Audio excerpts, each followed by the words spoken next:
ਸਤਿ ਸ਼੍ਰੀ ਅਕਾਲ ਜੀ। ਸਭ ਤੋਂ ਪਹਿਲੇ ਤੇ ਸਾਰਿਆਂ ਨੂੰ ਅੱਜ ਬੰਦੀ ਛੋੜ ਦਿਵਸ ਦੀ ਬਹੁਤ ਬਹੁਤ ਬਹੁਤ ਵਧਾਈ ਹੋਵੇ। ਅਸੀਂ ਭੁੱਲ ਜਾਂਦੇ ਆ ਇਹ ਚੀਜ਼ਾਂ। ਸ਼੍ਰੀ ਗੁਰੂ ਗੋਬਿੰਦ ਸਾਹਿਬ ਜੀ ਨੇ ਗਵਾਲੀਅਰ ਦੇ ਕਿਲੇ ਚ 52 ਰਾਜੇ ਜਿਹੜੇ ਸੀ ਉਹ ਛੁਡਵਾਏ ਸੀ।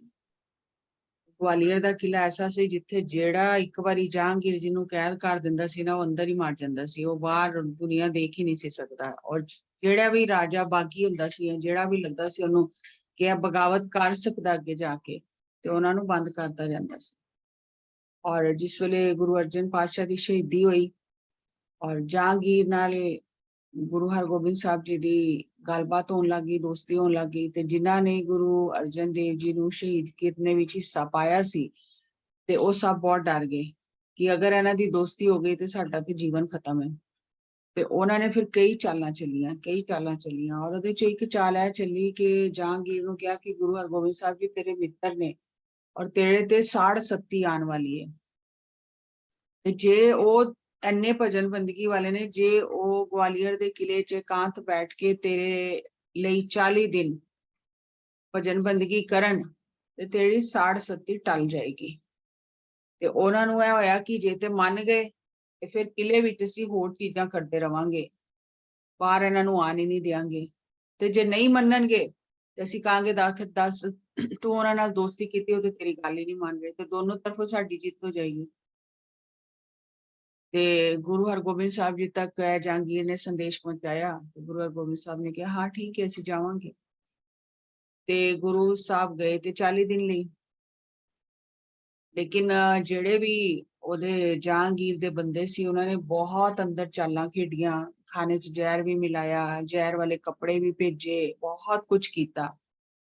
ਲੇਕਿਨ ਜਿਹੜਾ ਉੱਥੋਂ ਦਾ ਕੀ ਕਹਿੰਦੇ ਨੇ ਪਹਿਰੇਦਾਰ ਸੀ, ਜੇਲਰ ਸੀ, ਉਹਨੂੰ ਗੁਰੂ ਸਾਹਿਬ ਨਾਲ ਬਹੁਤ ਪ੍ਰੇਮ ਹੋ ਗਿਆ ਦਰਸ਼ਨ ਕਰਕੇ ਔਰ ਦੇਖ ਕੇ, ਤੇ ਉਹਦੀ ਮਦਦ ਨਾਲ ਫਿਰ ਸਤਸੰਗ ਹੋਣ ਲੱਗ ਗਿਆ, ਉੱਥੇ ਕੀਰਤਨ ਭਜਨ ਬੰਦਗੀ ਹੋਣ ਲੱਗ ਗਈ, ਤੇ ਹੌਲੀ ਹੌਲੀ ਸਾਰੇ ਜਿਹੜੇ ਅੰਦਰ ਸੀ ਉਹਨਾਂ ਦਾ ਮਨ ਬਦਲ ਗਿਆ।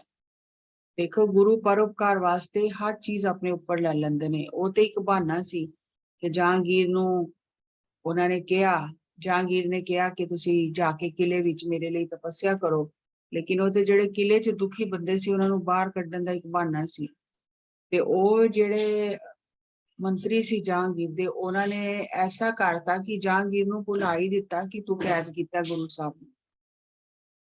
ਤੇ ਕਿੱਥੇ 40 ਦਿਨ ਰਹਿਣਾ ਸੀ। ਇਤਿਹਾਸ ਇਹ ਕਹਿੰਦਾ ਕਿ 3 ਸਾਲ ਤੇ ਕੁਝ ਮਹੀਨੇ ਗੁਰੂ ਸਾਹਿਬ ਉਸ ਕਿਲੇ 'ਚ ਰਹੇ। ਸੰਗਤਾਂ ਬਹੁਤ ਹੀ ਵਿਆਕੁਲ ਹੋ ਗਈਆਂ, ਦਰਸ਼ਨ ਨਹੀਂ ਕਰ ਸਕਦੀਆਂ, ਕੋਈ ਗੱਲਬਾਤ ਨਹੀਂ ਹੋ ਸਕਦੀ। ਅੱਜ ਕੱਲ ਤੇ ਫੋਨ ਨੇ, ਉਸ ਟਾਈਮ ਤੇ ਇਸ ਤਰ੍ਹਾਂ ਨਹੀਂ ਸੀ। ਤੇ ਸੰਗਤਾਂ ਅਲੱਗ-ਅਲੱਗ ਜਗ੍ਹਾ ਤੋਂ ਆਉਂਦੀਆਂ ਸੀ ਤੇ ਗਵਾਲੀਅਰ ਦੇ ਕਿਲੇ ਦੇ ਬਾਹਰ ਕੀਰਤਨ ਕਰਦੀਆਂ ਸੀ ਬੈਠ ਕੇ, ਕਿਲੇ ਦੀ ਪਰਿਕਰਮਾ ਕਰਕੇ ਵਾਪਸ ਚਲੀਆਂ ਜਾਂਦੀਆਂ ਸੀ। ਫਿਰ ਇੱਕ ਵਾਰ ਬਾਬਾ ਬੁੱਢਾ ਜੀ ਨੂੰ ਕਿਸੇ ਤਰੀਕੇ ਨਾਲ ਮਿਲਣ ਦਾ ਮੌਕਾ ਮਿਲਿਆ ਅੰਦਰ ਜਾਣ ਦਾ, ਦਰੋਗੇ ਦੀ ਮਦਦ ਨਾਲ। ਤੇ ਉਹਨਾਂ ਨੇ ਕਿਹਾ, ਤੇ ਗੁਰੂ ਸਾਹਿਬ ਨੇ ਕਿਹਾ ਚਿੰਤਾ ਕਰਨ ਦੀ ਕੋਈ ਗੱਲ ਨਹੀਂ, ਅਸੀਂ ਜਲਦੀ ਆ ਜਾਵਾਂਗੇ। ਔਰ ਜੇ ਤੁਹਾਨੂੰ ਸਾਡੇ ਦਰਸ਼ਨਾਂ ਦੀ ਜਿਹਨੂੰ ਬਹੁਤ ਹੀ ਚਾਹ ਹੈ ਤੇ ਤੁਸੀਂ ਹਰਮੰਦਰ ਸਾਹਿਬ ਜਿਹੜੀ ਪਰਿਕਰਮਾ ਹੈ ਉਹਦੇ 'ਚ ਚੌਕੀ ਕੱਢਿਆ ਕਰੋ, ਤੇ ਉਸ ਟਾਈਮ ਅਸੀਂ ਜ਼ਰੂਰ ਦਰਸ਼ਨ ਦਿਆ ਕਰਾਂਗੇ। ਇਹ ਜਿਹੜੀਆਂ ਪ੍ਰਭਾਤ ਫੇਰੀਆਂ ਚੌਕੀਆਂ ਨਿਕਲਦੀਆਂ ਨੇ ਨਾ, ਉਸ ਟਾਈਮ ਤੋਂ ਚੱਲੀਆਂ। ਬਾਬਾ ਬੁੱਢਾ ਜੀ ਦੀ ਚੌਕੀ ਸਾਰੇ ਜਾਣਦੇ, ਹਰਮੰਦਰ ਸਾਹਿਬ ਨਿਕਲਦੀ ਹੈ। ਉਹ ਗੁਰੂ ਸਾਹਿਬ ਦਾ ਉਹ ਵਚਨ ਹੈ ਬਾਬਾ ਬੁੱਢਾ ਜੀ ਨੂੰ ਕਿ ਉਸ ਟਾਈਮ ਅਸੀਂ ਜ਼ਰੂਰ ਦਰਸ਼ਨ ਦਿਆਂਗੇ। ਤੇ ਕਈਆਂ ਸੰਗਤਾਂ ਨੂੰ, ਬਹੁਤ ਸੰਗਤਾਂ ਨੂੰ ਦਰਸ਼ਨ ਹੁੰਦੇ ਵੀ ਨੇ। ਤੇ ਜਿਸ ਵੇਲੇ ਗੁਰੂ ਸਾਹਿਬ ਗਵਾਲੀਅਰ ਦੇ ਕਿਲੇ 'ਚੋਂ, ਜਹਾਂਗੀਰ ਬਹੁਤ ਬਿਮਾਰ ਹੋ ਗਿਆ, ਕੋਈ ਦਵਾਈ ਨਹੀਂ ਲੱਗਦੀ। ਹੌਲੀ ਹੌਲੀ ਪਤਾ ਚੱਲਿਆ, ਜਿਹੜੇ ਉਸ ਟਾਈਮ ਦੇ ਸਾਈਂ ਮੀਆਂ ਮੀਰ ਸਨ, ਜਹਾਂਗੀਰ ਦੀ ਜਿਹੜੀ ਪਤਨੀ ਧਰਮ ਪਤਨੀ ਨੂਰ ਜਹਾਂ, ਉਹਨੇ ਜਾ ਕੇ ਕਿਹਾ ਕਿ ਵੀ ਮੇਰੇ ਕੁਛ ਇਲਾਜ ਕਰੋ, ਕੁਛ ਦੱਸੋ। ਤੇ ਉਹਨਾਂ ਨੇ ਫਿਰ ਆਂਦੇ ਹੀ ਕਹਿਤਾ ਕਿ ਤੂੰ ਤੇ ਗੁਰੂ ਸਾਹਿਬ ਨੂੰ ਕੈਦ ਕੀਤਾ ਔਰ ਤੂੰ ਭੁੱਲ ਗਿਆ, 40 ਦਿਨ ਕਹਿ ਕੇ ਆਏ, ਤੈਨੂੰ 3 ਸਾਲ ਤੋਂ ਉੱਤੇ ਟਾਈਮ ਹੋ ਗਿਆ, ਇਹ ਗਲਤ ਕੀਤਾ ਤੇ ਤੈਨੂੰ ਕੋਈ ਬਚਾ ਨਹੀਂ ਸਕਦਾ ਅਗਰ ਤੂੰ ਉਹਨਾਂ ਨੂੰ ਅੰਦਰ ਰੱਖੇਗਾ। ਫਿਰ ਉਹਨੂੰ ਯਾਦ ਆਇਆ ਤੇ ਫਿਰ ਉਹਨੇ ਰਿਹਾਈ ਦਾ ਹੁਕਮ ਦਿੱਤਾ। ਤੇ ਜਿਹੜੇ ਅੰਦਰ ਰਾਜੇ ਸੀ ਉਹ ਬੜੇ ਪਰੇਸ਼ਾਨ ਹੋ ਗਏ ਕਿ ਵੀ ਗੁਰੂ ਸਾਹਿਬ ਜੀ ਚਲੇ ਜਾਣਗੇ ਤੇ ਸਾਡਾ ਕੀ ਹੋਏਗਾ। ਫਿਰ ਗੁਰੂ ਸਾਹਿਬ ਨੇ ਬਾਹਰ ਸੁਨੇਹਾ ਦੇ ਦਿੱਤਾ ਕਿ ਅਸੀਂ ਨਹੀਂ ਜਾਣਾ, ਅਸੀਂ ਤਾਂ ਜਾਣਾ ਜੇ ਇਹਨਾਂ ਸਾਰੇ ਵੀ ਜਿਹੜੇ ਨੇ ਇਹਨਾਂ ਨੂੰ ਵੀ ਇੱਥੋਂ ਜੇਲ੍ਹ ਤੋਂ ਰਿਹਾ ਕੀਤਾ ਜਾਏ। ਜਹਾਂਗੀਰ ਦੇ ਜਿਹੜੇ ਮੰਤਰੀ ਸੀ ਉਹਨਾਂ ਨੇ ਸਲਾਹ ਕੀਤੀ ਕਿ ਇਹ ਤਾਂ ਮੁਸ਼ਕਿਲ ਹੈ, ਸਾਰਿਆਂ ਨੂੰ ਛੱਡ ਦਾਂਗੇ, ਸਾਰੇ ਬਾਗੀ ਹੋ ਜਾਣਗੇ ਰਲ ਕੇ। ਤਾਂ ਉਹਨਾਂ ਨੇ ਮਨਾ ਵੀ ਨਹੀਂ ਕਰ ਸਕਦੇ, ਤੇ ਉਹਨਾਂ ਨੇ ਇੱਕ ਵਿਉਂਤ ਬਣਾਈ ਕਿ ਜਿੰਨੇ ਰਾਜੇ ਤੁਹਾਡਾ ਚੋਲਾ ਜਿਹੜਾ ਹੈ ਉਹਨੂੰ ਪਕੜ ਕੇ ਬਾਹਰ ਆ ਜਾਣਗੇ ਕਲੀਆਂ, ਉਹਨਿਆਂ ਨੂੰ ਰਿਹਾ ਕੀਤਾ ਜਾਏਗਾ। ਤੇ ਗੁਰੂ ਸਾਹਿਬ ਨੇ ਕਿਹਾ ਠੀਕ ਹੈ, ਤੇ ਉਹਨਾਂ ਨੇ 52 ਕਲੀਆਂ ਵਾਲਾ ਚੋਲਾ ਬਣਵਾਇਆ ਉਸ ਟਾਈਮ। ਇੱਕ ਇੱਕ ਕਲੀ ਪਕੜ ਕੇ ਸਾਰੇ ਰਾਜੇ ਜੇਲ੍ਹ ਤੋਂ ਬਾਹਰ ਆ ਗਏ। ਤੇ ਜਿਸ ਵੇਲੇ ਗੁਰੂ ਹਰਗੋਬਿੰਦ ਸਾਹਿਬ ਜੀ ਹਰਮੰਦਰ ਸਾਹਿਬ ਪਹੁੰਚੇ ਤੇ ਉਸ ਦਿਨ ਫਿਰ ਉੱਥੇ ਦੀਪਮਾਲਾ ਕੀਤੀ ਗਈ, ਦੀਵਾਲੀ ਮਨਾਈ ਗਈ। ਸਿੱਖ ਇਤਿਹਾਸ ਵਿੱਚ ਦੀਵਾਲੀ ਦਾ ਮਹੱਤਵ ਹੈ। ਵੈਸੇ ਅਸੀਂ ਸ਼ੁਰੂ ਤੋਂ ਮਨਾਉਂਦੇ ਹਾਂ ਦੀਵਾਲੀ ਕਿ ਰਾਮਚੰਦਰ ਜੀ 14 ਸਾਲ ਦੇ ਬਨਵਾਸ ਤੋਂ ਬਾਅਦ ਵਾਪਸ ਅਯੋਧਿਆ ਆਏ ਤੇ ਅਯੋਧਿਆ ਵਾਸੀਆਂ ਨੇ ਦੀਵਾਲੀ ਮਨਾਈ। ਲੇਕਿਨ ਜਿਹੜੀ ਹਰਮੰਦਰ ਸਾਹਿਬ ਦੀਵਾਲੀ ਮਨਾਈ ਜਾਂਦੀ ਹੈ ਉਹ ਬੰਦੀ ਛੋੜ ਦਿਵਸ ਤੇ ਮਨਾਈ ਜਾਂਦੀ ਹੈ ਕਿ ਉਸ ਦਿਨ ਗੁਰੂ ਸਾਹਿਬ ਵਾਪਸ ਆਏ ਸੀ ਹਰਮੰਦਰ ਸਾਹਿਬ ਗਵਾਲੀਅਰ ਦੇ ਕਿਲੇ ਤੋਂ। ਤੇ ਸਾਰਿਆਂ ਨੂੰ ਬਹੁਤ ਬਹੁਤ ਵਧਾਈ ਹੋਵੇ ਬੰਦੀ ਛੋੜ ਦਿਵਸ ਦੀ।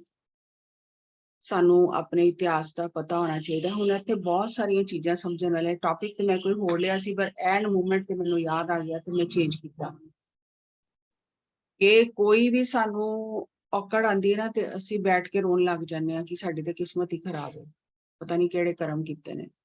ਲੇਕਿਨ ਦੇਖੋ ਗੁਰੂ ਸਾਹਿਬ ਪਰਉਪਕਾਰ ਲਈ ਜੇਲ੍ਹ 'ਚ ਵੀ ਰਹੇ ਔਰ ਉਹਨਾਂ ਨੇ ਉੱਥੋਂ ਦਾ ਪੂਰਾ ਵਾਤਾਵਰਣ ਬਦਲ ਦਿੱਤਾ।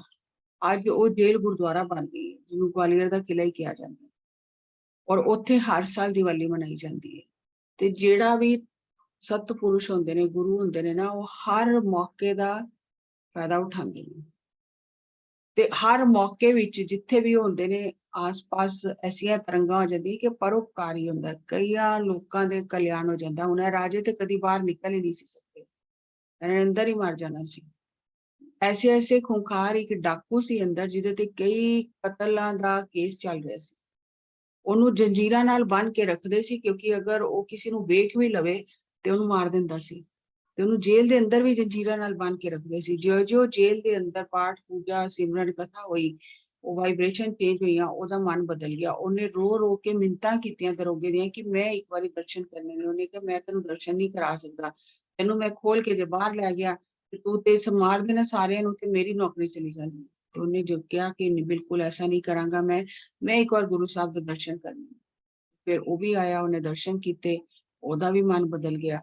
ਮਨ ਤੇ ਪਹਿਲੇ ਹੀ ਬਦਲ ਗਿਆ ਸੀ ਤੇ ਬਹੁਤ ਉਹਨੂੰ ਸ਼ਾਂਤੀ ਮਿਲੀ ਗੁਰੂ ਸਾਹਿਬ ਦੇ ਦਰਸ਼ਨ ਕਰਕੇ। ਤੇ ਐਸੇ ਬਹੁਤ ਸਾਰੀਆਂ ਚੀਜ਼ਾਂ ਗੁਰੂ ਜਿਹੜੇ ਹੁੰਦੇ ਨੇ ਉਹ ਪਰਉਪਕਾਰ ਕਰਨ ਲਈ ਜਾਂਦੇ ਨੇ। ਔਰ ਇਸ ਲਈ ਅਸੀਂ ਬੰਦੀ ਛੋੜ ਦਿਵਸ ਮਨਾਉਂਦੇ ਹਾਂ। ਅੱਜ ਦਾ ਜਿਹੜਾ ਟੌਪਿਕ ਸੀ, ਅੱਜ ਉਹਦੇ ਤੇ ਚੱਲਨੇ ਆ ਅੱਗੇ ਕਿ ਇੱਕ ਜਿਹੜਾ ਸਾਧਕ ਹੈ, ਜਿਹੜਾ ਅਧਿਆਤਮ ਦੇ ਰਸਤੇ ਤੇ ਚੱਲ ਰਿਹਾ, ਉਹਨੂੰ ਕਿਸ ਚੀਜ਼ ਦਾ ਧਿਆਨ ਰੱਖਣਾ ਚਾਹੀਦਾ, ਉਹਨੂੰ ਕੈਸਾ ਹੋਣਾ ਚਾਹੀਦਾ। ਕਿਉਂਕਿ ਅਸੀਂ ਸੰਤ ਬਣਨ ਦੀ ਕੋਸ਼ਿਸ਼ ਕਰ ਰਹੇ ਹਾਂ, ਸਾਧ ਬਣਨ ਦੀ ਕੋਸ਼ਿਸ਼ ਕਰ ਰਹੇ ਹਾਂ, ਆਪਣੇ ਮਨ ਨੂੰ ਸਾਧ ਰਹੇ।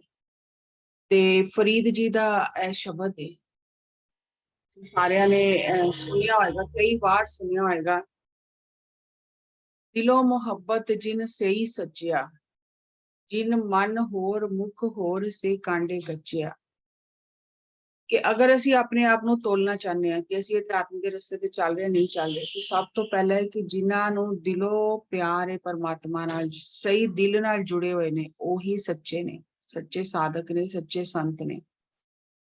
ਜਿਨ੍ਹਾਂ ਦਾ ਮਨ ਵਿੱਚ ਕੁਝ ਹੋ ਰਿਹਾ, ਮੂੰਹ ਵਿੱਚ ਕੁਝ ਹੋ ਰਿਹਾ, ਉਹ ਕੱਚੇ ਨੇ, ਪੱਕੇ ਨਹੀਂ, ਉਹ ਕੱਚੇ ਨੇ। ਤੇ ਅਸੀਂ ਇਹ ਦੇਖਣਾ ਹੈ ਕਿ ਅਗਰ ਅਸੀਂ ਅਧਿਆਤਮ ਦੇ ਰਸਤੇ ਤੇ ਚੱਲ ਰਹੇ ਹਾਂ ਤੇ ਅਸੀਂ ਪੱਕੇ ਹਾਂ ਕਿ ਕੱਚੇ ਹਾਂ। ਜੇ ਤੇ ਮਨ ਵਿੱਚ ਸਾਡੇ ਕੁਝ ਹੋ ਰਿਹਾ ਔਰ ਮੂੰਹ ਵਿੱਚ ਕੁਝ ਹੋ ਰਿਹਾ, ਬੋਲ ਕੁਝ ਹੋ ਰਿਹਾ, ਸੋਚ ਕੁਝ ਹੋ ਰਿਹਾ, ਤੇ ਅਸੀਂ ਕੱਚੇ ਹਾਂ। ਇਹ ਬਹੁਤ ਹੀ ਵੱਡੀ ਪਰੀਖਿਆ ਕਿਹਾ ਜਾਏ ਜਾਂ ਸਾਵਧਾਨੀ ਕਿਹਾ ਜਾਏ, ਇਹ ਇੱਕ ਜਿਹੜਾ ਵੀ ਇਸ ਰਸਤੇ ਤੇ ਚੱਲ ਰਿਹਾ ਉਹਨੂੰ ਰੱਖਣੀ ਚਾਹੀਦੀ ਹੈ। ਕਿਉਂਕਿ ਅਸੀਂ ਲੋਕਾਂ ਨੂੰ ਖੁਸ਼ ਕਰਨ ਲਈ ਐਵੇਂ ਹੀ ਕੁਝ ਨਾ ਕੁਝ ਬੋਲਦੇ ਰਹਿੰਦੇ ਹਾਂ। ਹਾਂ ਠੀਕ ਹੈ ਕਰ ਦਾਂਗੇ, ਹਾਂ ਹੋ ਜਾਏਗਾ, ਮੈਂ ਜ਼ਰੂਰ ਕਰਾਂਗਾ। ਸਾਨੂੰ ਪਤਾ ਅਸੀਂ ਨਹੀਂ ਕਰਨਾ, ਅਸੀਂ ਨਹੀਂ ਕਰ ਸਕਦੇ, ਲੇਕਿਨ ਉਹਦਾ ਮਨ ਨਾ ਖਰਾਬ ਹੋਏ, ਅਸੀਂ ਲੋਕਾਂ ਦਾ ਮਨ ਰੱਖਣ ਲਈ ਹਾਂ ਹਾਂ ਕਰਦੇ ਜਾਂਦੇ ਆ। ਤੇ ਬਾਣੀ ਕਹਿ ਰਹੀ ਹੈ ਕਿ ਜਿਹਦੇ ਮਨ ਵਿੱਚ ਕੁਝ ਹੋ ਰਿਹਾ, ਮੁਖ ਵਿੱਚ ਕੁਝ ਹੋ ਰਿਹਾ, ਉਹ ਕੱਚਾ ਹੈ, ਪੱਕਾ ਨਹੀਂ ਹੈ। ਉਹ ਤੇ ਕੱਚਿਆਂ ਦੀ ਕੋਈ ਜਗ੍ਹਾ ਨਹੀਂ ਅੱਗੇ। ਪੱਕੇ ਦਾਣੇ ਜਿਹੜੇ ਨੇ ਨਾ, ਉਹ ਨਹੀਂ ਉਗਦੇ, ਉਹਨਾਂ ਨੂੰ ਫਿਰ ਬਾਰ-ਬਾਰ ਧਰਤੀ ਤੇ ਆਣਾ ਨਹੀਂ ਪੈਂਦਾ। लेकिन ਜਿਹੜੇ ਕੱਚੇ ਹੁੰਦੇ ਨੇ ਨਾ ਉਹਨਾਂ ਨੂੰ ਬਾਰ-ਬਾਰ ਆਣਾ ਪੈਂਦਾ ਕਿਉਂਕਿ ਉਹਨਾਂ ਨੇ ਅਜੇ ਸਬਕ ਸਿੱਖਿਆ ਹੀ ਨਹੀਂ। ਹੁਣ ਅਗਰ ਇਹ ਹੀ ਇੱਕ ਪੰਕਤੀ ਸਾਡੇ ਦਿਲ 'ਚ ਵਸ ਜਾਏ ਔਰ ਸਾਰਾ ਦਿਨ ਸਾਡੇ ਧਿਆਨ 'ਚ ਇਹ ਚੀਜ਼ ਰਹੇ ਕਿ ਮੈਂ ਮਨ ਵਿੱਚ ਕੁਝ ਹੋਰ ਔਰ ਮੂੰਹ ਵਿੱਚ ਕੁਝ ਹੋਰ, ਇਹ ਨਹੀਂ ਕਰਨਾ। ਜੋ ਜਿਸ ਤਰ੍ਹਾਂ ਗੱਲ ਹੈ ਮੈਂ ਉਸ ਤਰ੍ਹਾਂ ਕਰਨੀ ਜਾਂ ਮੈਂ ਚੁੱਪ ਹੀ ਰਹਿਣਾ, ਮੈਂ ਬੋਲਣਾ ਹੀ ਨਹੀਂ, ਹਾਂ ਨਾ ਕਰਨੀ ਹੀ ਨਹੀਂ। ਤੇ ਜੇ ਮੈਂ ਹਾਂ ਕਰਨੀ ਹੈ ਤੇ ਫਿਰ ਜੋ ਵੀ ਹੋ ਜਾਏ ਫਿਰ ਮੈਂ ਉਹਨੂੰ ਪੂਰਾ ਕਰਨਾ। ਕਿੰਨੀ ਵੱਡੀ ਇਹ ਸਿੱਖਿਆ ਹੈ ਫਰੀਦ ਜੀ ਦੀ ਕਿ ਤੂੰ ਖੁਦ ਨੂੰ ਤੋਲ ਕੇ ਦੇਖ ਤੇ ਸਹੀ, ਤੂੰ ਕੱਚਾ ਹੈ ਕਿ ਪੱਕਾ ਹੈ। ਤੇ ਜੇ ਮਨ ਵਿੱਚ ਕੁਝ ਹੋ ਰਿਹਾ ਔਰ ਮੂੰਹ ਵਿੱਚ ਕੁਝ ਹੋ ਰਿਹਾ ਤੇ ਫਿਰ ਤੇ ਕੱਚਾ ਹੀ ਹੈ, ਫਿਰ ਪੱਕਾ ਨਹੀਂ, ਫਿਰ ਪਰਮਾਤਮਾ ਨਾਲ ਤੇਰੀ ਮੁਹੱਬਤ ਨਹੀਂ ਹੈ। ਕਿਉਂਕਿ ਜਿਹਦੀ ਪਰਮਾਤਮਾ ਨਾਲ ਮੁਹੱਬਤ ਹੈ ਉਹ ਤੇ ਪਰਮਾਤਮਾ ਦੀ ਸ੍ਰਿਸ਼ਟੀ ਨੂੰ ਵੀ ਪਿਆਰ ਕਰੇਗਾ। ਉਹ ਕਿਸੇ ਨੂੰ ਧੋਖਾ ਕਿਉਂ ਦੇਗਾ, ਬੇਈਮਾਨੀ ਕਿਉਂ ਕਰੇਗਾ, ਕਿਸੇ ਦਾ ਦਿਲ ਕਿਉਂ ਦੁਖਾਏਗਾ, ਕਿਉਂਕਿ ਉਹਨੂੰ ਤੇ ਸਾਰਿਆਂ 'ਚ ਪਰਮਾਤਮਾ ਨਜ਼ਰ ਆ ਰਿਹਾ। ਤੇ ਅਗਰ ਉਹ ਕਰ ਰਿਹਾ ਮਨ ਵਿੱਚ ਕੁਝ ਹੋ ਰਿਹਾ ਮੂੰਹ ਵਿੱਚ ਕੁਝ ਹੋ ਰਿਹਾ ਤੇ ਕੱਚਾ ਹੈ। ਫਿਰ ਅਜੇ ਉਹਨੇ ਬਹੁਤ ਸਾਧਨਾ ਕਰਨੀ ਹੈ, ਬਹੁਤ ਮਿਹਨਤ ਕਰਨੀ ਹੈ। ਅਗਰ ਸਾਡਾ ਧਿਆਨ ਖਾਲੀ ਇਸ ਪੰਕਤੀ ਵਾਲੀ ਰਹੇ ਨਾ ਤੇ ਸਾਡਾ ਜੀਵਨ ਬਦਲ ਜਾਏਗਾ। ਧਿਆਨ ਕਰਕੇ ਵੀ, ਸਵਾਧਿਆ ਕਰਕੇ, ਸੱਜਣ ਸੰਗਤ ਤੇ ਕਰਕੇ ਵੀ ਅਗਰ ਸਾਨੂੰ ਇਹ ਪਰੀਖਿਆ ਅਸੀਂ ਪਾਸ ਨਹੀਂ ਕਰ ਰਹੇ ਨਾ ਤੇ ਅਸੀਂ ਕੱਚੇ ਹੀ ਆ। ਕੱਚੇ ਦਾ ਮਤਲਬ ਹੈ ਕਿ ਜਿੰਨੀ ਅਸੀਂ ਤਪੱਸਿਆ ਸਾਧਨਾ ਕਰ ਰਹੇ ਹਾਂ ਧਿਆਨ ਕਰਕੇ, ਸਵਾਧਿਆ ਕਰਕੇ, ਸੱਜਣ ਸੰਗਤ ਤੇ ਕਰਕੇ, ਉਹ ਸਾਡੇ ਜਿਹੜਾ ਭਾਂਡਾ ਹੈ ਨਾ ਉਹਦੇ 'ਚ ਬਹੁਤ ਛੇਦ ਨੇ, ਉਹ ਲੀਕ ਹੋ ਰਹੀ ਹੈ। ਜਿੰਨਾ ਫਾਇਦਾ ਹੋਣਾ ਚਾਹੀਦਾ ਉਹਨਾਂ ਫਾਇਦਾ ਨਹੀਂ ਹੋ ਰਿਹਾ ਉਹਦਾ ਸਾਨੂੰ, ਕਿਉਂਕਿ ਉਹ ਨਾਲ એનર્ਜੀ ਸਾਡੀ ਜਿਹੜੀ ਹੈ ਇਹ ਮਨ ਹੋਰ ਮੁੱਖ ਹੋਰ ਕਰਕੇ ਉਹ એનર્ਜੀ ਸਾਡੀ ਵੇਸਟ ਹੋ ਰਹੀ ਹੈ। ਕਿਉਂਕਿ ਜਿਸ ਤਰ੍ਹਾਂ ਹੀ ਅਸੀਂ ਕੁਝ ਹੋਰ ਮਨ ਵਿੱਚ ਹੁੰਦਾ ਹੈ ਔਰ ਝੂਠ ਬੋਲਦੇ ਹਾਂ, ਦਿਲ 'ਚ ਕੁਝ ਹੋਰ ਹੁੰਦਾ, ਕਹਿੰਦੇ ਕੁਝ ਹੋਰ ਆ, ਤੇ ਸਾਡਾ ਅੰਦਰ ਦਾ એનર્ਜੀ ਸਿਸਟਮ ਹੀ ਸਾਥ ਛੱਡਣਾ ਬੰਦ ਕਰ ਦਿੰਦਾ, ਕਿਉਂਕਿ ਉਹ ਜਾਣਦਾ ਹੈ ਅਸੀਂ ਸਾਡੀ ਆਤਮਾ ਤੇ ਜਾਣਦੀ ਅਸੀਂ ਝੂਠ ਬੋਲ ਰਹੇ ਹਾਂ। ਤੇ ਅੱਗੋਂ ਆਉਣ ਵਾਲੇ ਦਿਨ 'ਚ ਮੈਂ ਇੱਕ ਗੁਰੂ ਨਾਨਕ ਦੇਵ ਜੀ ਦੇ ਗੁਰਪੁਰਬ ਵਿੱਚ ਇੱਕ ਇਸ ਚੀਜ਼ ਨੂੰ ਮੈਂ ਪ੍ਰੈਕਟੀਕਲ ਕਰਨ ਦੀ ਕੋਸ਼ਿਸ਼ ਕਰਾਂਗੀ ਰਿਕਾਰਡ ਕਰਕੇ, ਕਿ ਜਿਸ ਵੇਲੇ ਅਸੀਂ ਮਨ ਵਿੱਚ ਕੁਝ ਹੋਰ ਹੁੰਦਾ ਹੈ ਔਰ ਕਹਿੰਦੇ ਕੁਝ ਹੋਰ ਆ, ਝੂਠ ਬੋਲਦੇ ਆ, ਤੇ ਸਾਡਾ એનર્ਜੀ ਸਿਸਟਮ ਕਿਸ ਤਰ੍ਹਾਂ ਸਾਡਾ ਸਾਥ ਛੱਡ ਦਿੰਦਾ। ਬਹੁਤ ਹੀ ਵੱਡੀ ਸਾਡੇ ਲਈ ਸਿੱਖਿਆ ਹੈ ਕਿ ਜੋ ਮਨ ਵਿੱਚ ਹੈ ਮੂੰਹ ਵਿੱਚ ਵੀ ਉਹੀ ਹੋਣਾ ਚਾਹੀਦਾ, ਨਹੀਂ ਤੇ ਚੁੱਪ ਰਹੋ। ਚੁੱਪ ਰਹਿਣ ਨਾਲ ਘੱਟੋ ਘੱਟ ਤੁਹਾਡੀ ਖੁਦ ਦੀ એનર્ਜੀ ਤੇ ਬਚੀ ਰਹੇਗੀ, ਤੁਹਾਡਾ એનર્ਜੀ ਸਿਸਟਮ ਤੇ ਇੰਬੈਲੈਂਸ ਨਹੀਂ ਹੋਏਗਾ। ਲੇਕਿਨ ਅਗਰ ਅਸੀਂ ਇਹੀਓ ਕੁਛ ਹੀ ਕਰਦੇ ਰਾਂਗੇ, ਮਨ ਵਿੱਚ ਕੁਝ ਹੋਰ ਮੂੰਹ ਵਿੱਚ ਕੁਝ ਹੋਰ, ਤੇ ਦੂਸਰੇ ਨੂੰ ਫਰਕ ਪਏ ਨਾ ਪਏ, ਸਾਡੀ ਖੁਦ ਦੀ એનર્ਜੀ ਖਤਮ ਹੁੰਦੀ ਜਾਏਗੀ ਔਰ ਫਿਰ ਸਾਨੂੰ ਬਿਮਾਰੀਆਂ ਲੱਗਦੀਆਂ ਨੇ। ਤੇ ਅਧਿਆਤਮ ਵਿੱਚ ਆ ਕੇ ਮੈਂ ਉਹਨਾਂ ਦੇ ਸਵਾਲ ਦਾ ਜਵਾਬ ਲਾਸਟ ਵਿੱਚ ਤੁਸੀਂ ਮੈਨੂੰ ਯਾਦ ਕਰਾਣਾ। ਅਧਿਆਤਮ ਵਿੱਚ ਆ ਕੇ ਬਹੁਤ ਸਾਰੇ ਅਸੀਂ ਕਹਿੰਦੇ ਨਾ ਪਹਾੜੀ ਚੜ੍ਹਨੇ ਆ ਤੇ ਸਾਈਡ ਤੇ ਖਾਈਆਂ ਬਹੁਤ ਹੁੰਦੀਆਂ ਨੇ, ਤੇ ਐਸੇ ਤਰ੍ਹਾਂ ਅਧਿਆਤਮ ਵਿੱਚ ਵੀ ਜਿਸ ਲਈ ਅਸੀਂ ਇਸ ਰਸਤੇ ਤੇ ਚੱਲਦੇ ਆ ਨਾ ਬਹੁਤ ਖਾਈਆਂ ਹੁੰਦੀਆਂ ਨੇ, ਬਹੁਤ ਸਾਰੇ ਐਸੇ ਗੱਡੇ ਹੁੰਦੇ ਨੇ ਜਿਹਦੇ 'ਚ ਅਸੀਂ ਗਿਰ ਜਾਂਦੇ ਆ ਔਰ ਫਿਰ ਉੱਠਣ 'ਚ ਬਹੁਤ ਟਾਈਮ ਲੱਗਦਾ, ਬਹੁਤ ਸਾਧਨਾ ਤਪੱਸਿਆ ਕਰਨੀ ਪੈਂਦੀ ਹੈ। ਅੱਜ ਅਸੀਂ ਉਹਨਾਂ ਤੇ ਗੱਲ ਕਰਾਂਗੇ। ਪਤਰੀ ਸਰ ਨੇ ਮੈਨੂੰ ਇੱਕ ਵਾਰੀ ਕੋਟੇਸ਼ਨ ਦੱਸੀ ਸ਼ੁਰੂ ਵਿੱਚ, if you meet a Buddha on the road kill him or he will kill you, ਕਿ ਅਗਰ ਤੁਹਾਨੂੰ ਬੁੱਧ ਮਿਲੇ ਰਸਤੇ ਤੇ ਚੱਲਦੇ ਹੋਏ ਤੇ ਉਹਨੂੰ ਮਾਰ ਦਿਓ, ਨਹੀਂ ਤੇ ਉਹ ਤੁਹਾਨੂੰ ਮਾਰ ਦੇਗਾ। ਤੇ ਮੈਨੂੰ ਬੜੀ ਹੈਰਾਨੀ ਹੋਈ, ਮੈਂ ਕਿਹਾ ਇਹ ਕੀ ਗੱਲ ਹੋਈ, ਅਸੀਂ ਤੇ ਤਰਸਨੇ ਆ ਕਿ ਕੋਈ ਮਿਲੇ ਸਾਨੂੰ, ਐਸਾ ਬੁੱਧ ਪੁਰਸ਼ ਮਿਲੇ, ਔਰ ਤੁਸੀਂ ਕਹਿ ਰਹੇ ਹੋ ਕਿ ਜੇ ਬੁੱਧ ਪੁਰਸ਼ ਮਿਲੇ ਉਹਨੂੰ ਮਾਰ ਦਿਓ, ਨਹੀਂ ਤੇ ਉਹ ਤੁਹਾਨੂੰ ਮਾਰ ਦੇਗਾ। ਇਹ ਜੈਨ ਕੋਟੇਸ਼ਨ ਹੈ, ਜਿਹੜੇ ਜੈਨ ਸਾਧਨਾ ਕਰਦੇ ਨੇ ਨਾ ਉਹਨਾਂ ਜੈਨ ਦੀ ਕੋਟੇਸ਼ਨ ਹੈ, ਬੁੱਧਿਸਟ ਜਿਹੜੇ ਹੁੰਦੇ ਨੇ, ਕਿਉਂਕਿ ਉਹ ਕਹਿੰਦੇ ਨੇ ਕਿ ਹੁਣ ਅਸੀਂ ਉਹਨੂੰ ਮਾਰਨਾ ਕਿਸ ਤਰ੍ਹਾਂ, ਪਹਿਲੇ ਤਾਂ ਸਾਨੂੰ ਮਿਲੇਗਾ ਹੀ ਕਿੱਥੇ। ਮੈਂ ਅੱਜ ਸੋਚਿਆ ਕਿ ਮੈਨੂੰ ਗਲੀ 'ਚ ਬੁੱਧ ਮਿਲ ਜਾਏ ਤੇ ਮੈਨੂੰ ਮਿਲੇਗਾ ਹੀ ਕਿੱਥੋਂ ਬੁੱਧ, ਫਿਰ ਮੈਂ ਉਹਨੂੰ ਮਾਰਾਂਗੀ ਕਿਸ ਤਰ੍ਹਾਂ। ਤੇ ਇਹ ਅੰਦਰ ਦੀ ਗੱਲ ਹੈ ਕਿ ਜਿਸ ਵੇਲੇ ਅਸੀਂ ਅਧਿਆਤਮ ਦੇ ਰਸਤੇ ਤੇ ਚੱਲਨੇ ਆ ਤੇ ਜਿਹੜਾ ਵੀ ਸਾਧਕ ਹੁੰਦਾ ਨਾ ਉਹਦੀਆਂ ਅੱਖਾਂ ਤੇ ਪੱਟੀ ਬੰਦੀ ਜਾਂਦੀ ਹੈ। ਪੱਟੀ ਕਿਸ ਚੀਜ਼ ਦੀ ਬੰਦੀ ਜਾਂਦੀ ਹੈ? ਬਲਾਈਂਡ ਫੇਥ, ਅੰਧ ਵਿਸ਼ਵਾਸ ਹੋ ਗਿਆ ਉਹਨਾਂ ਨੂੰ ਕਿ ਬਸ ਹੁਣ ਐਨੇ ਹੀ ਮੈਨੂੰ ਪਾਰ ਲਗਾਣਾ, ਇਸ ਤੋਂ ਅੱਗੇ ਤੇ ਮੈਂ ਕੁਝ ਸੋਚ ਹੀ ਨਹੀਂ ਸਕਦਾ ਔਰ ਮੈਂ ਹੁਣ ਸੋਚਣਾ ਹੀ ਨਹੀਂ, ਬਸ ਇਹਦੇ ਪਿੱਛੇ ਚੱਲਦੇ ਰਹਿਣਾ। ਤੇ ਹੁਣ ਜਿਹੜਾ ਬੁੱਧ ਹੈ ਨਾ ਉਹਨੇ ਤੁਹਾਨੂੰ ਮਾਰ ਦਿੱਤਾ। ਹੁਣ ਕਿਉਂਕਿ ਤੁਹਾਡੀ ਆਪਣੀ ਬੁੱਧੀ ਚੱਲਣੀ ਬੰਦ ਹੋ ਗਈ, ਤੁਸੀਂ ਤੇ ਕਿਹਾ ਜੋ ਬੁੱਧ ਨੇ ਕਿਹਾ, ਜੋ ਕਿਸੇ ਨੇ ਕਿਹਾ ਮੈਂ ਉਹਦੇ ਪਿੱਛੇ ਚੱਲਣਾ। ਬੁੱਧ ਮਤਲਬ ਕੋਈ ਵੀ ਹੋ ਸਕਦਾ, ਮਾਸਟਰ ਹੋ ਸਕਦਾ, ਬੁੱਧ ਪੁਰਸ਼ ਹੋ ਸਕਦਾ, ਜਿਹਦੇ ਪਿੱਛੇ ਅਸੀਂ ਅੱਖਾਂ ਬੰਦ ਕਰਕੇ ਚੱਲਣਾ ਸ਼ੁਰੂ ਕਰ ਦਿੰਦੇ ਔਰ ਆਪਣਾ ਆਪ ਭੁੱਲ ਜਾਂਦੇ ਆ। ਤੇ ਕੋਈ ਵੀ ਸਾਧਕ ਜਿਹੜਾ ਹੁੰਦਾ ਨਾ, ਅਗਰ ਉਹਨੂੰ ਕਿਸੇ ਨਾਲ ਜੁੜ ਗਿਆ ਨਾ, ਉਹ ਕਿਸੇ ਮਾਸਟਰ ਨਾਲ, ਤੇ ਅੰਧ ਵਿਸ਼ਵਾਸ ਉਹਦੇ ਤੇ ਹੋ ਗਿਆ, ਤੇ ਬਸ ਹੁਣ ਉਸ ਮਾਸਟਰ ਨੇ ਉਹਦੀ ਬੁੱਧੀ ਤੇ ਪਰਦਾ ਪਾਤਾ। ਅਸੀਂ ਅਧਿਆਤਮ ਦੇ ਰਸਤੇ 'ਚ ਚੱਲਨੇ ਆ ਤੇ ਸਾਨੂੰ ਇਸ ਗੱਲ ਦਾ ਬਹੁਤ ਧਿਆਨ ਰੱਖਣਾ ਹੈ ਕਿ ਅਸੀਂ ਕਿਸੇ ਦੀ એનર્ਜੀ ਦੇ ਵਿੱਚ ਵਹਿ ਤੇ ਨਹੀਂ ਗਏ। ਉਹਨੂੰ ਕਾਪੀ ਤੇ ਨਹੀਂ ਕਰਨ ਲੱਗ ਪਏ, ਸਾਡਾ ਆਪਣਾ ਆਪ ਖੋ ਤੇ ਨਹੀਂ ਗਿਆ ਉਹਦੇ ਵਿੱਚ। ਤੇ ਬਲਾਈਂਡ ਫੇਥ ਨਹੀਂ ਕਰਨਾ, ਸਰੈਂਡਰ, ਕਿ ਅਸੀਂ ਤੇ ਪੂਰੀ ਤਰ੍ਹਾਂ ਉਹਦੇ ਉੱਤੇ ਹੀ ਸਮਰਪਿਤ ਹੋ ਗਏ ਹਾਂ, ਬਸ ਸਾਡਾ ਸਭ ਤਨ ਮਨ ਤਨ ਉਹਦੇ ਲਈ ਹੈ। ਪਰ ਉਹ ਤੇ ਇੱਕ ਸਰੀਰ ਹੈ, ਤੇ ਸਰੀਰ ਦੇ ਨਾਲ ਸਰੀਰ ਦੀਆਂ ਕਮੀਆਂ ਜੁੜੀਆਂ ਹੋਈਆਂ ਨੇ।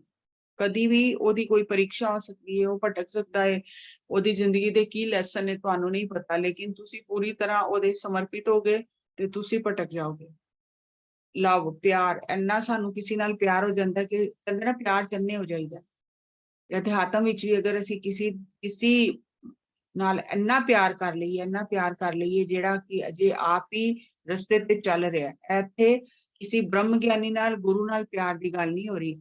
ਇੱਥੇ ਆਮ ਸਾਧਕ ਜਿਹੜੇ ਹੁੰਦੇ ਨੇ, ਜਿਹੜੇ ਇਸ ਰਸਤੇ ਤੇ ਚੱਲ ਰਹੇ ਨੇ, ਜਿਨ੍ਹਾਂ ਦੀ ਜੇ ਯਾਤਰਾ ਚੱਲ ਰਹੀ ਹੈ, ਫਿਰ ਅਸੀਂ ਪ੍ਰੇਮ ਚੰਦੇ ਹੋ ਜਾਂਦੇ ਹਾਂ ਉਹਨਾਂ ਦੇ ਵੀ। ਦੇਖੋ, ਜਿਹੜਾ ਤੇ ਕੋਈ ਬ੍ਰਹਮ ਗਿਆਨੀ ਦੀ ਅਵਸਥਾ ਤੇ ਪਹੁੰਚ ਗਿਆ ਹੈ, ਪਤਰੀਸਰ ਸੀ ਜਾਂ ਹੋਰ ਜਿਹੜੇ ਵੀ ਬ੍ਰਹਮ ਗਿਆਨੀ ਦੀ ਅਵਸਥਾ ਤੇ ਪਹੁੰਚ ਗਏ ਨੇ, ਜਿਨ੍ਹਾਂ ਦਾ ਜੀਵਨ ਉਸ ਤਰ੍ਹਾਂ ਦਾ ਹੋ ਗਿਆ, ਇੱਥੇ ਉਹਨਾਂ ਨਾਲ ਪ੍ਰੇਮ ਦੀ ਗੱਲ ਨਹੀਂ ਹੋ ਰਹੀ। ਇੱਥੇ ਜਿਹੜੇ ਉਸ ਰਸਤੇ ਤੇ ਚੱਲ ਰਹੇ ਨੇ, ਮੇਰੇ ਤੁਹਾਡੇ ਵਰਗੇ, ਅਗਰ ਅਸੀਂ ਉਹਨਾਂ ਦੇ ਪ੍ਰੇਮ ਚੰਦੇ ਹੋ ਗਏ ਨਾ, ਤੇ ਅਸੀਂ ਜ਼ਰੂਰ ਭਟਕ ਜਾਵਾਂਗੇ, ਕਿਉਂਕਿ ਉਹਦਾ ਜੀਵਨ ਹੀ ਦੱਸ ਦਿੰਦਾ। ਅੱਜ ਤੁਸੀਂ ਮੈਨੂੰ ਜ਼ੂਮ ਸੈਸ਼ਨ ਤੇ ਦੇਖ ਲਿਓ ਨਾ, ਤੇ ਤੁਸੀਂ ਬਹੁਤ ਕਹਿ ਰਹੇ ਹੋ ਜੱਸੀ ਮੈਡਮ ਹੈ, ਜੱਸੀ ਮੈਡਮ ਹੋ। ਜਿਸਲੇ ਤੁਸੀਂ 10 ਦਿਨ ਮੇਰੇ ਨਾਲ ਰਹੋਗੇ ਨਾ, ਅਗਰ ਦਿਨ ਰਾਤ, ਤੇ ਤੁਹਾਨੂੰ ਬਹੁਤ ਕਮੀਆਂ ਨਜ਼ਰ ਆ ਜਾਣਗੀਆਂ।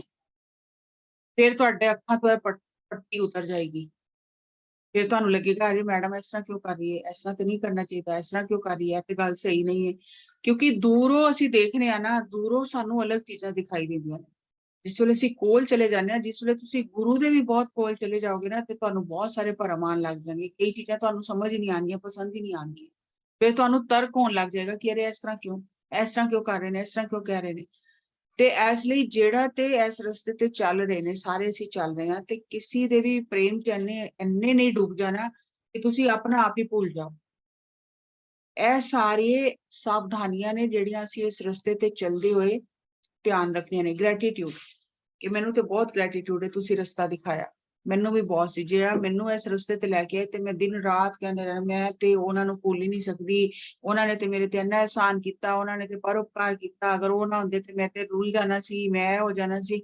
फिर मैंने एक मास्टर ने समझाया, कहने लगे मैडम ये आप इतना ज्यादा क्यों इस बात को लेके, हर बात में आप यही बात ले आते हो। वो आपको बुरा भला भी कहते हैं, फिर भी आप कहते नहीं मेरे तो ग्रेटिट्यूड है। तो कह रहे उनका काम कुरियर सर्विस था, उनका काम आपको ध्यान में लाना, पत्री सर से मिलवाना था, उनका काम खत्म हो गया है, आप ये गीत गाने बंद करो।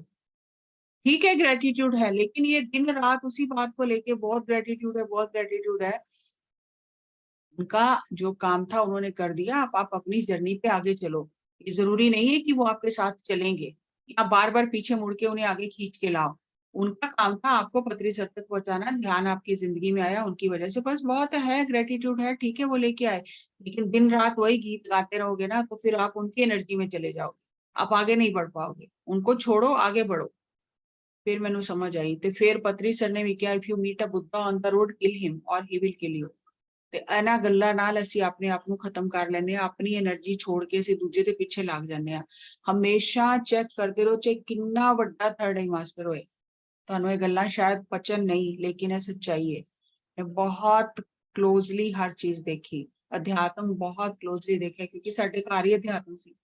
ਥਰਡ ਆਈ ਮਾਸਟਰ, ਵਾਕਿੰਗ, ਆਕਾਸ਼ਿਕ ਰਿਕਾਰਡ, ਹਰ ਚੀਜ਼ ਮੈਂ ਧਿਆਨ ਚਾਹਣ ਤੋਂ ਪਹਿਲੇ ਹੀ ਦੇਖ ਸੁਣ ਚੁੱਕੀ। ਔਰ ਮੈਨੂੰ ਇੰਨੀ ਨਫ਼ਰਤ ਹੋ ਗਈ ਸੀ ਇਹਨਾਂ ਚੀਜ਼ਾਂ ਨਾਲ ਕਿ ਮੈਂ ਕਹਿੰਦੀ ਸੀ ਜ਼ਿੰਦਗੀ 'ਚ ਮੈਂ ਇਹਨਾਂ ਚੀਜ਼ਾਂ ਦਾ ਨਾਮ ਹੀ ਨਹੀਂ ਸੁਣਨਾ, ਇਹ ਸਭ ਧੋਖਾਧੜੀ ਹੈ। ਕਿਉਂਕਿ ਬਹੁਤ ਕੁਝ ਦੇਖਿਆ। ਤੁਸੀਂ ਥਰਡ ਆਈ ਨਾਲ ਵੀ ਉਹੀ ਦੇਖਣਾ ਚਾਹੋਗੇ। ਅਗਰ ਤੁਹਾਨੂੰ ਕਿਸੇ ਨਾਲ ਨਫ਼ਰਤ ਹੈ ਨਾ, ਤੇ ਤੁਹਾਨੂੰ ਉਹਦੀ ਗਲਤੀਆਂ ਹੀ ਦਿਖਾਈ ਦੇਣਗੀਆਂ। ਅਗਰ ਤੁਹਾਨੂੰ ਕਿਸੇ ਨਾਲ ਪਿਆਰ ਹੈ, ਥਰਡ ਆਈ ਨਾਲ ਵੀ ਤੁਹਾਨੂੰ ਉਹੀ ਦਿਖਾਈ ਦੇਗਾ ਜੋ ਤੁਸੀਂ ਦੇਖਣਾ ਚਾਹੁੰਦੇ ਹੋ। ਜ਼ਰੂਰੀ ਨਹੀਂ ਹੈ ਕਿ ਜੋ ਤੁਸੀਂ ਦੇਖ ਰਹੇ ਹੋ ਉਸ ਤਰ੍ਹਾਂ ਹੀ। ਤੇ ਸਾਡਾ ਜਿਹੜਾ ਮਨ ਹੈ ਨਾ, ਇਹ ਆਤਮਾ ਤੇ ਅਧਿਆਤਮ ਵਿੱਚ ਹੀ ਬਾਰ-ਬਾਰ ਪਰਦਾ ਪਾ ਲੈਂਦਾ। ਅਸੀਂ ਮਨ ਦੇ ਇਮੋਸ਼ਨਸ ਵਿੱਚ ਫਸ ਜਾਂਦੇ ਹਾਂ ਔਰ ਅਸੀਂ ਗਲਤੀਆਂ ਕਰ ਜਾਂਦੇ ਹਾਂ। ਤੇ ਇਸ ਲਈ ਕਿਸੇ ਤੇ ਵੀ ਇੰਨਾ ਭਰੋਸਾ ਨਾ ਕਰੋ ਕਿ ਉਹਦੀ એનર્ਜੀ ਵਿੱਚ ਤੁਸੀਂ ਬਹਿ ਜਾਓ ਔਰ ਆਪਣਾ ਦਿਮਾਗ ਚਲਾਣਾ ਬੰਦ ਕਰ ਦਿਓ। ਇਸ ਲਈ ਕੋਟੇਸ਼ਨ ਹੈ, ਬਹੁਤ ਇੰਪੋਰਟੈਂਟ ਹੈ, if you meet a Buddha on the road kill him or he will kill you. ਅਗਰ ਤੁਸੀਂ ਰਸਤਾ ਪੁੱਛ ਕੇ ਅੱਗੇ ਨਹੀਂ ਗਏ, ਬੁੱਧਾ ਤੱਕ ਹੀ ਰੁਕ ਗਏ, ਤੇ ਫਿਰ ਤੁਸੀਂ ਅੱਗੇ ਨਹੀਂ ਵਧ ਸਕਦੇ। ਜਿਸ ਤਰ੍ਹਾਂ ਇੱਕ ਨਦੀ ਪਾਰ ਕਰਨਾ ਹੈ ਤੇ ਨਾਵ ਚਾਹੀਦੀ ਹੈ, ਹੁਣ ਤੁਸੀਂ ਨਦੀ ਪਾਰ ਕਰ ਲਈ, ਨਾਵ ਨੇ ਤੁਹਾਨੂੰ ਨਦੀ ਪਾਰ ਕਰਾਤੀ, ਤੇ ਤੁਸੀਂ ਕਹੋ ਜੀ ਨਾਵ ਨੂੰ ਤੇ ਮੈਂ ਛੱਡ ਹੀ ਨਹੀਂ ਸਕਦਾ, ਇਹਨੇ ਮੈਨੂੰ ਨਦੀ ਪਾਰ ਕਰਾਈ, ਮੈਂ ਤੈਨੂੰ ਸਿਰ ਤੇ ਲੈ ਕੇ ਚੱਲਾਂਗਾ, ਤੇ ਤੁਹਾਡਾ ਚੱਲਣਾ ਹੀ ਮੁਸ਼ਕਲ ਹੋ ਜਾਏ। ਨਾਵ ਨੂੰ ਉੱਥੇ ਹੀ ਧੰਨਵਾਦ ਦਿਓ ਕਿ ਤੇਰੇ ਕਰਕੇ ਨਦੀ ਪਾਰ ਹੋ ਗਈ, ਤੇਰਾ ਕੰਮ ਪੂਰਾ ਹੋ ਗਿਆ, ਮੈਂ ਹੁਣ ਅੱਗੇ ਚੱਲਿਆ, ਮੇਰੀ ਯਾਤਰਾ ਅੱਗੇ ਦੀ ਹੈ। ਤੇ ਜੇ ਤੁਸੀਂ ਉੱਥੇ ਬਹਿ ਕੇ ਨਾਵ ਦੀ ਪੂਜਾ ਕਰਦੇ ਰਹੋ, ਤੁਸੀਂ ਕਿਧਰੇ ਵੀ ਨਹੀਂ ਪਹੁੰਚੋਗੇ। ਜਾਂ ਉਹਨੂੰ ਸਿਰ ਤੇ ਲੈ ਕੇ ਚੱਲੋ ਕਿ ਇਹਨੇ ਮੇਰੀ ਇੰਨੀ ਮਦਦ ਕੀਤੀ, ਮੈਂ ਤੈਨੂੰ ਛੱਡ ਹੀ ਨਹੀਂ ਸਕਦਾ, ਤਾਂ ਵੀ ਕਿਧਰੇ ਨਹੀਂ ਪਹੁੰਚੋਗੇ। ਦਿਹਾਤਾਂ ਵਿੱਚ ਜਿਹੜੇ ਵੀ ਗੁਰੂ ਪੀਰ ਸੰਤ ਆਉਂਦੇ ਨੇ, ਉਹ ਰਸਤਾ ਦਿਖਾਉਣ ਲਈ ਆਉਂਦੇ ਨੇ, ਔਰ ਅਗਰ ਅਸੀਂ ਉਹਨਾਂ ਨੂੰ ਹੀ ਪਕੜ ਕੇ ਬੈਠ ਜਾਵਾਂਗੇ, ਅਸੀਂ ਆਪ ਕਿਧਰੇ ਨਹੀਂ ਪਹੁੰਚਾਂਗੇ। ਔਰ ਇਹੀ ਅਸੀਂ ਕਰ ਰਹੇ ਹਾਂ। ਤੇ ਇਹ 4 ਚੀਜ਼ਾਂ ਤੋਂ ਬਹੁਤ ਧਿਆਨ ਰੱਖਣਾ ਹੈ ਕਿ ਮੈਂ ਬਲਾਈਂਡ ਫੇਥ, ਸਰੈਂਡਰ, ਲਵ ਔਰ ਗ੍ਰੈਟੀਟਿਊਡ ਵਿੱਚ ਕਿਸੇ ਮਾਸਟਰ ਦੇ ਨਾਮ ਦੀ ਪੱਟੀ ਤੇ ਨਹੀਂ ਬੰਨ ਲਈ ਮੈਂ ਆਪਣੀ ਅੱਖਾਂ ਤੇ, ਤੁਹਾਨੂੰ ਦਿਖਣਾ ਬੰਦ ਹੋ ਜਾਏਗਾ। ਫਿਰ ਉਸ ਮਾਸਟਰ ਨੇ ਤੁਹਾਨੂੰ ਅੰਨੇ ਕਰਤਾ, ਫਿਰ ਉਹਨੇ ਤੁਹਾਡੇ ਜਰਨੀ ਤੇ ਰੁਕਾਵਟ ਪਾਤੀ ਤੁਹਾਡੇ ਅੰਦਰ। ਔਰ ਇਹ ਸਭ ਤੋਂ ਔਖਾ ਹੁੰਦਾ ਹੈ, ਇਹ ਓਸ਼ੋ ਨੇ ਵੀ ਇਸ ਚੀਜ਼ ਨੂੰ ਬਹੁਤ ਐਕਸਪਲੇਨ ਕੀਤਾ ਕਿ ਸਭ ਤੋਂ ਆਖਰੀ ਪ੍ਰੀਖਿਆ ਹੁੰਦੀ ਹੈ ਕਿ ਤੁਸੀਂ ਗੁਰੂ ਨੂੰ ਵੀ ਛੱਡ ਕੇ ਅੱਗੇ ਚਲੇ ਜਾਣਾ, ਤੇ ਉਹ ਛੱਡਣ ਤੇ ਦਿਲ ਨਹੀਂ ਕਰਦਾ, ਦਿਲ ਹੀ ਨਹੀਂ ਕਰਦਾ ਛੱਡਣ ਤੇ। ਔਰ ਇਹ ਸਭ ਤੋਂ ਆਖਰੀ ਪ੍ਰੀਖਿਆ ਹੁੰਦੀ ਹੈ ਕਿ ਤੁਸੀਂ ਅੱਗੇ ਵਧਣਾ ਹੈ, ਤੁਸੀਂ ਕਿਸੇ ਵੀ ਜਗ੍ਹਾ ਤੇ ਨਹੀਂ ਰੁਕਣਾ। ऐसे ਲਈ ਦਸਮ ਪਾਤਸ਼ਾਹ ਨੇ ਵੀ ਕਹਿਤਾ, ਜੋ ਹਮਕੋ ਪਰਮੇਸ਼ਰ ਉਚਰੇ ਤੇ ਸਭ ਨਰਕ ਕੁੰਡ में पर है, ਕਿ ਮੈਨੂੰ ਰੱਬ ਨਹੀਂ ਕਹੋ, ਮੈਂ ਹੂੰ ਪਰਮ ਪੁਰਖ ਕੋ ਦਾਸਾ, ਦੇਖਣ ਆਇਓ ਜਗਤ ਤਮਾਸ਼ਾ। ਮੈਂ ਤੇ ਦਾਸ ਆ, ਤੇ ਜੇ ਤੁਸੀਂ ਮੈਨੂੰ ਪਕੜ ਲੋਗੇ ਤੇ ਅੱਗੇ ਨਹੀਂ ਵਧੋਗੇ। ਪਰ ਅਸੀਂ ਤੇ, ਸਾਡੀ ਤੇ ਮੂਰਖਤਾ ਉੱਥੇ ਦੀ ਉੱਥੇ ਹੀ, ਅਸੀਂ ਤੇ ਪਕੜ ਲੈਣਾ, ਮੂਰਤੀ ਬਣਾ ਲੈਣੀ ਹੈ, ਤਸਵੀਰ ਬਣਾ ਲੈਣੀ ਹੈ, ਪੂਜਾ ਕਰਨੀ ਹੈ, ਅੱਗੇ ਅਸੀਂ ਵਧਣਾ ਹੀ ਨਹੀਂ। ਅਸੀਂ ਉਹ ਜੋ ਸਮਝਾਇਆ ਉਹਦੇ ਪਾਸੇ ਚੱਲਣਾ ਹੀ। ਔਰ ਸਾਧਕ ਦੀ ਸਭ ਤੋਂ ਵੱਡੀ ਕਮਜ਼ੋਰੀ ਕੀ ਹੁੰਦੀ ਹੈ? ਤੁਸੀਂ ਥੋੜਾ ਚੱਲੇ, ਸਾਧਨਾ ਕੀਤੀ ਔਰ ਤੁਹਾਨੂੰ ਥੋੜੀ ਸਿੱਧੀ ਮਿਲ ਗਈ, ਤੇ ਸਭ ਤੋਂ ਵੱਡੀ ਕਮਜ਼ੋਰੀ ਕੀ ਹੁੰਦੀ ਹੈ ਕਿ ਫਿਰ ਅਸੀਂ ਉਹਨਾਂ ਸ਼ਕਤੀਆਂ ਨੂੰ, ਸਿੱਧੀਆਂ ਨੂੰ ਇਸਤੇਮਾਲ ਕਰਨਾ ਸ਼ੁਰੂ ਕਰ ਦੇਣਾ। ਜਿਸ ਤਰ੍ਹਾਂ ਅੱਜ ਕੱਲ ਬਹੁਤ ਸਾਰੇ ਹੀਲਿੰਗ ਵਿੱਚ ਲੱਗੇ ਨੇ ਬੰਦੇ, ਜਾਂ ਨਾਮ ਔਰ ਪ੍ਰਸਿੱਧੀ ਵਿੱਚ ਉਲਝ ਜਾਣਾ। ਮੇਰਾ ਤਾਂ ਬਹੁਤ ਮਾਨ सम्मान ਹੋ ਰਿਹਾ, ਤੇ ਮੈਂ ਬਸ ਉਹਦੇ ਚ ਉਲਝ ਕੇ ਰਹਿ ਗਈ, ਤੇ ਮੇਰੀ ਇਹ ਕਮਜ਼ੋਰੀ ਬਣ ਗਈ। ਹੁਣ ਮੈਂ ਉਹ ਛੱਡ ਹੀ ਨਹੀਂ ਸਕਦੀ, ਕਿਉਂਕਿ ਮੈਨੂੰ ਇੰਨਾ ਮਾਨ सम्मान ਮਿਲ ਰਿਹਾ ਹੈ, ਇੰਨੇ ਮੈਂ ਜੋ ਕਹਿ ਰਹੀ ਹਾਂ ਹੋ ਰਿਹਾ ਹੈ, ਤੇ ਬੰਦਾ ਕਈ ਜਨਮ ਐਸੇ ਚ ਹੀ ਭਟਕਦਾ ਰਹਿ ਜਾਂਦਾ, ਉਹ ਛੱਡਣਾ ਹੀ ਨਹੀਂ ਚਾਹੁੰਦਾ। ਤੇ ਫਰੀਦ ਜੀ ਦਾ ਇੱਕ ਸ਼ਲੋਕ ਹੈ, ਫਰੀਦਾ फकीरा फकीरी दूर है, ज्यों लंबी खजूर है, चढ़ जाएगा प्रेम दे हुलारे, गिर जाएगा चकनाचूर है। चढ़ना चढ़ ते जाएगा, एक बारी शिखर ते पहुंचते जाएगा, लेकिन उथों डिग्गा ते फिर चकनाचूर हो जाएगा, क्योंकि शिखर ते पहुंचना आसान है, शिखर ते बने रहना बड़ा। कई चीजां सानू भटका लैंदियां ने साधना ਕਰਨ ਤੋਂ ਬਾਅਦ ਵੀ, ਤਾਂ ਹੀ ਕਹਿੰਦੇ ਨਾ ਯੋਗ ਭ੍ਰਸ਼ਟ ਹੋ ਜਾਂਦੇ ਨੇ। ਕ੍ਰਿਸ਼ਨ ਜੀ ਭਗਵਾਨ ਨੇ ਅਰਜੁਨ ਨੂੰ ਕਿਹਾ ਕਿ ਯੋਗ ਭ੍ਰਸ਼ਟ ਹੋ ਜਾਂਦੇ ਨੇ ਲੋਕ। ਕਿਉਂ ਭ੍ਰਸ਼ਟ ਹੋ ਜਾਂਦੇ ਨੇ? ਕਿਉਂਕਿ ਬਸ ਇਹਨਾਂ ਚੀਜ਼ਾਂ ਚ ਉਲਝ ਗਏ, ਸ਼ਕਤੀਆਂ ਚ ਉਲਝ ਗਏ, ਨਾਮ ਚ ਉਲਝ ਗਏ, ਪ੍ਰਸਿੱਧੀ ਚ ਉਲਝ ਗਏ, ਤੇ ਯੋਗ ਭ੍ਰਸ਼ਟ ਹੋ ਗਏ। ਤੇ ਕੋਈ ਵੀ ਸਾਧਕ ਜਿਹੜਾ ਇਸ ਰਸਤੇ ਤੇ ਚੱਲ ਰਿਹਾ, ਉਹਨੂੰ ਖੁਦ ਨੂੰ ਇਸ ਚੀਜ਼ ਦਾ ਬਹੁਤ ਧਿਆਨ ਰੱਖਣਾ ਹੈ ਕਿ ਕਿਧਰੇ ਮੈਂ ਨਾਮ ਵਿੱਚ, ਪ੍ਰਸਿੱਧੀ ਵਿੱਚ, ਪੈਸੇ ਵਿੱਚ, ਲਾਲਚ ਵਿੱਚ ਤੇ ਨਹੀਂ ਫਸ ਰਿਹਾ। ਲੋਕ ਤੇ ਦੇਣਗੇ ਕਿ ਉਹਨਾਂ ਨੂੰ ਫਾਇਦਾ ਹੋ ਰਿਹਾ, ਉਹ ਤੇ ਦੇਣਗੇ, ਲੇਕਿਨ ਕਿ ਮੈਂ ਉਹਦੇ ਚ ਫਸ ਤੇ ਨਹੀਂ ਰਿਹਾ। ਸਪਿਰਚੁਅਲ ਬਲੰਡਰਸ ਕਿਹਾ ਜਾਂਦਾ ਹੈ ਕਿ ਅਸੀਂ ਕਹਿੰਦੇ ਨੇ ਕਿ 100 ਅਗਰ ਅਸੀਂ 100 ਜਨਮ ਲੈਣੇ ਨੇ ਨਾ, 100 ਤੋਂ 95 ਜਨਮਾਂ ਦੇ ਲੈਸਨ ਅਸੀਂ ਸਿੱਖ ਲੈਂਦੇ ਹਾਂ ਆਰਾਮ ਨਾਲ, ਲੇਕਿਨ ਜਿਹੜੇ ਆਖਰੀ 5 ਜਨਮ ਨੇ ਨਾ, 95 ਤੋਂ 100 ਤੱਕ ਦੇ 5 ਜਨਮ, ਉਹਦੇ ਚ ਕਈ ਜਨਮ ਲੱਗ ਜਾਂਦੇ ਨੇ। 100 ਜਿਹੜੇ ਸਿੱਖੇ, 95 ਸਿੱਖੇ, ਉਹ ਸੌਖੇ ਸਿੱਖ ਲਏ, ਲੇਕਿਨ ਜਿਹੜੇ ਹੁਣ 5 ਲੈਸਨ ਨੇ ਨਾ, ਉਹਦੇ ਚ ਕਈ ਜਨਮ ਲੱਗ ਜਾਂਦੇ ਨੇ।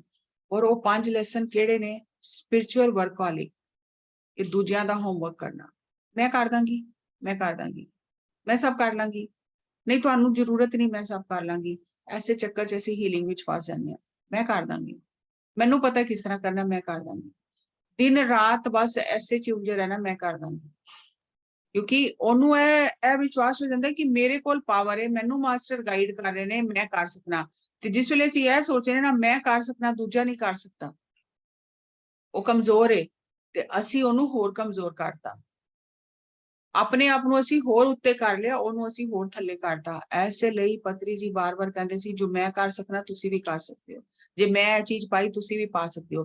ਤੁਹਾਡੇ ਗੱਲਾਂ ਨਾਲ, ਤੁਹਾਡੇ ਕਰਨੇ ਨਾਲ ਅਗਲੇ ਦੀ ਪ੍ਰਗਤੀ ਹੋ ਰਹੀ ਹੈ ਕਿ ਉਹਨੂੰ ਤੁਸੀਂ ਹੋਰ ਥੱਲੇ ਲਿਜਾ ਰਹੇ ਹੋ। ਤੂੰ ਨਹੀਂ ਕਰ ਸਕਦਾ, ਤੈਨੂੰ ਤੇ ਦਿਸਦਾ ਨਹੀਂ, ਮੈਨੂੰ ਤੇ ਮਾਸਟਰਸ ਨੇ ਮੈਸੇਜ ਦੇ ਦਿੱਤਾ, ਮੈਂ ਤੈਨੂੰ ਦੱਸਾਂਗਾ ਕਿਸ ਤਰ੍ਹਾਂ ਕਰਨਾ ਹੈ, ਤੇ ਤੁਸੀਂ ਤੇ ਉਹਦੀ ਆਤਮਾ ਨੂੰ ਹੋਰ ਦਬਾਤਾ।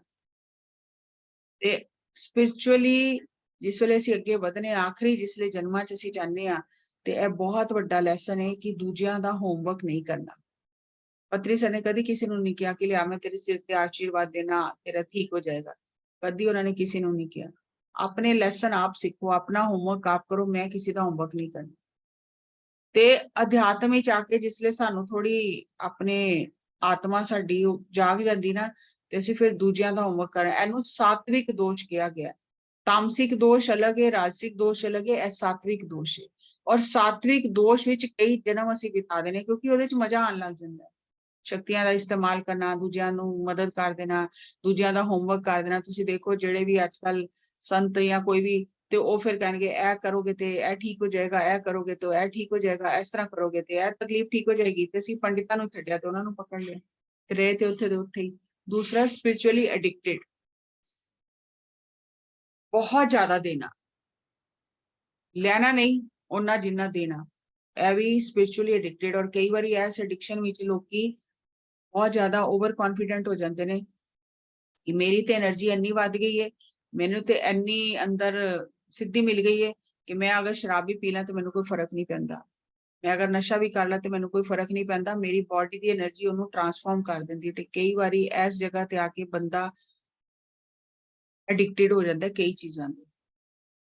ਉਹਨੂੰ ਲੱਗਦਾ ਕਿ ਮੇਰੇ ਅੰਦਰ ਤੇ ਬਹੁਤ એનર્ਜੀ ਹੈ, ਮੇਰੀ એનર્ਜੀ ਜਿਹੜੀ ਹੈ ਉਹ ਸਭ ਕੁਝ ਬੈਲੈਂਸ ਕਰ ਲੇਗੀ, ਮੇਰੀ એનર્ਜੀ ਉਸ ਚੀਜ਼ ਨੂੰ ਟਰਾਂਸਫਾਰਮ ਕਰ ਲੇਗੀ। ਇਸ ਲਈ ਬਹੁਤ ਪਰਹੇਜ਼ ਖਾਣੇ ਦਾ ਵੀ ਦੱਸਿਆ ਜਾਂਦਾ ਹੈ ਕਿ ਅਗਰ ਤੁਸੀਂ ਅਧਿਆਤਮ ਦੀ ਸਾਧਨਾ ਕਰਨੀ ਹੈ ਤੇ ਖਾਣੇ ਦਾ ਬਹੁਤ ਪਰਹੇਜ਼ ਕਰਨਾ ਹੈ। ਔਰ ਜਿਸ ਵੇਲੇ ਅਸੀਂ ਗਾਰਲਿਕ ਯੂਜ਼ ਕਰਨੇ ਆ ਨਾ, ਤੇ ਫਿਰ ਅਸੀਂ ਇਹਨਾਂ ਚੀਜ਼ਾਂ ਵਿੱਚ ਫਸ ਜਾਂਦੇ ਹਾਂ, ਕਿਉਂਕਿ ਸਾਨੂੰ ਪਤਾ ਹੀ ਨਹੀਂ ਚੱਲਦਾ ਅਸੀਂ ਕੀ ਗਲਤੀ ਕਰ ਰਹੇ ਹਾਂ। ਬਹੁਤ ਜ਼ਿਆਦਾ ਦੇਣਾ ਕਿ ਮੈਂ ਤੇ ਦਿੰਦੇ ਹੀ ਰਹਿਣਾ, ਮੈਂ ਲੈਣਾ ਨਹੀਂ। ਪ੍ਰੇਮ ਨਾਲ ਦੇਣਾ, ਪ੍ਰੇਮ ਨਾਲ ਲੈਣਾ, ਇਹ ਬਹੁਤ ਵੱਡਾ ਲੈਸਨ ਹੈ ਅਧਿਆਤਮ ਦਾ। ਤੁਸੀਂ ਦੇਣ ਵਾਲੇ ਨੂੰ ਇਹ ਨਹੀਂ ਦੇਖਣਾ ਕਿ ਉਹਨੇ ਮੈਨੂੰ ਬਹੁਤ ਛੋਟੀ 10 ਰੁਪਏ ਦੀ ਚੀਜ਼ ਦਿੱਤੀ ਹੈ ਤੇ ਉਹਨੇ ਤੇ ਮੈਨੂੰ 10,000 ਦੀ ਦਿੱਤੀ ਹੈ, ਤੇ 10 ਰੁਪਏ ਵਾਲੇ ਦਾ ਤੇ सम्मान ਨਹੀਂ ਕਰਨਾ, ਉਹਦੀ ਚੀਜ਼ ਨੂੰ ਤੇ ਇੰਝ ਹੀ ਦੇਖਣਾ ਕਿ ਐਵੇਂ ਲੈ ਆਇਆ ਕੁਝ ਚੁੱਕ ਕੇ, ਔਰ 10,000 ਵਾਲੇ ਦੀ ਚੀਜ਼ ਨੂੰ ਦਿਲ ਨਾਲ ਲਗਾ ਕੇ ਰੱਖਣਾ ਗਲਤ ਹੈ। ਇੱਕੋ ਜਿਹਾ ਸਾਰਿਆਂ ਨੂੰ ਸਮਝ, ਜਿੰਨਾ ਉਹਦੇ ਕੋਲ ਸੀ ਉਹਨੇ ਪਿਆਰ ਨਾਲ ਦਿੱਤਾ, ਜਿੰਨਾ ਉਹਦੇ ਕੋਲ ਸੀ ਉਹਨੇ ਪਿਆਰ ਨਾਲ ਦਿੱਤਾ, ਲੇਕਿਨ ਤੁਹਾਡੀ ਨਜ਼ਰ ਵਿੱਚ ਫਰਕ ਨਹੀਂ ਹੋਣਾ ਚਾਹੀਦਾ।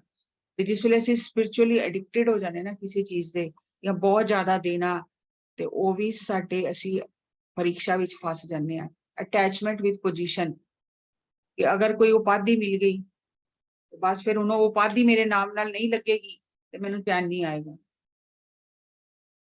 तो पत्री सर कहते सी कि जिस टाइम ਤੁਹਾਡੀ ਸਟੇਜ ਤੇ ਜ਼ਰੂਰਤ ਹੈ ਸਟੇਜ ਤੇ ਕੰਮ ਕਰੋ, ਜਿਸ ਟਾਈਮ ਤੁਹਾਡੀ ਸਟੇਜ ਤੇ ਜ਼ਰੂਰਤ ਨਹੀਂ ਹੈ ਉਸੇ ਟਾਈਮ ਸਟੇਜ ਤੋਂ ਥੱਲੇ ਉਤਰ ਕੇ ਪਿੱਛੇ ਬੈਠ ਜਾਓ।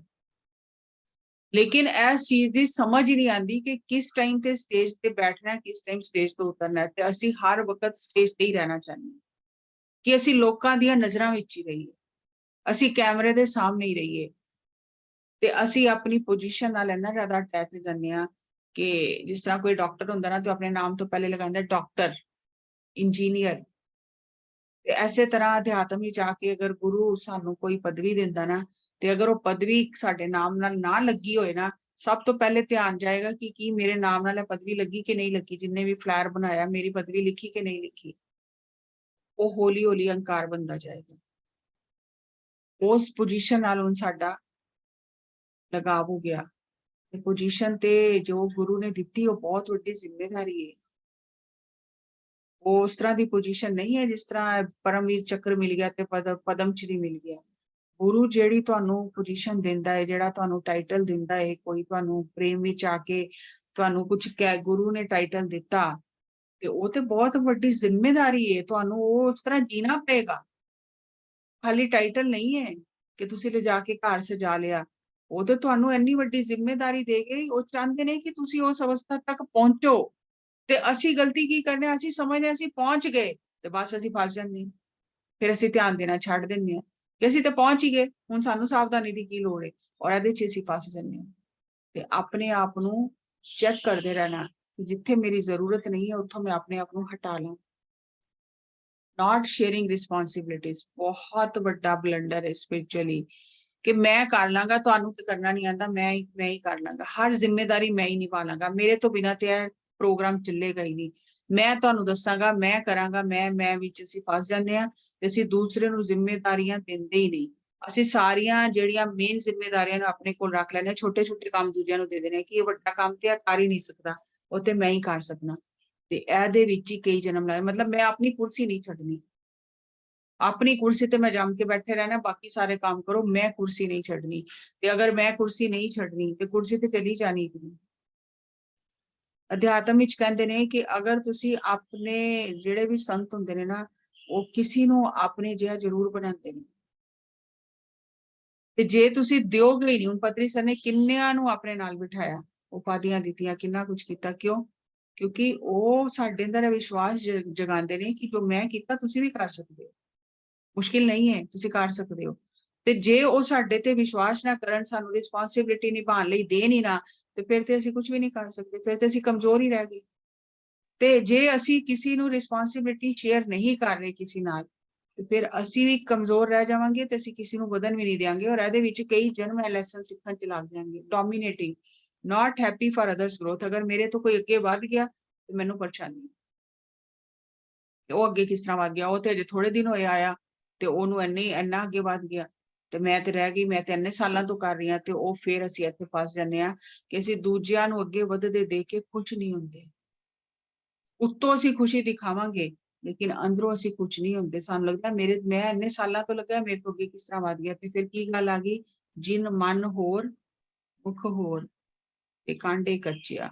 ਮਨ ਵਿੱਚ ਕੁਝ ਹੋਰ ਏ, ਮੁਖ ਵਿੱਚ ਕੁਝ ਹੋਰ ਏ, ਤੇ ਫਿਰ ਅਸੀਂ ਅਧਿਆਤਮ ਦੇ ਰਸਤੇ 'ਚ ਫਸਾਂਗੇ ਹੀ ਫਸਾਂਗੇ। ਪਰੀਖਿਆ ਆਣਗੀਆਂ, ਜਦ ਤੱਕ ਅਸੀਂ ਪਰੀਖਿਆ ਪਾਸ ਨਹੀਂ ਕਰਾਂਗੇ ਤਦ ਤੱਕ ਸਾਨੂੰ ਕਈ ਜਨਮ ਇਹਨਾਂ ਚੀਜ਼ਾਂ 'ਚ ਲੱਗ ਜਾਣਗੇ। ਇਹ 5 ਚੀਜ਼ਾਂ ਤੋਂ ਕਿਸੇ ਵੀ ਮਾਸਟਰ ਨੂੰ ਕ੍ਰਾਸ ਕਰਕੇ ਅੱਗੇ ਜਾਣਾ ਬਹੁਤ ਜਨਮ ਲੱਗ ਜਾਂਦੇ, ਬਹੁਤ ਔਖਾ ਹੈ, ਸੌਖਾ ਨਹੀਂ ਹੈ।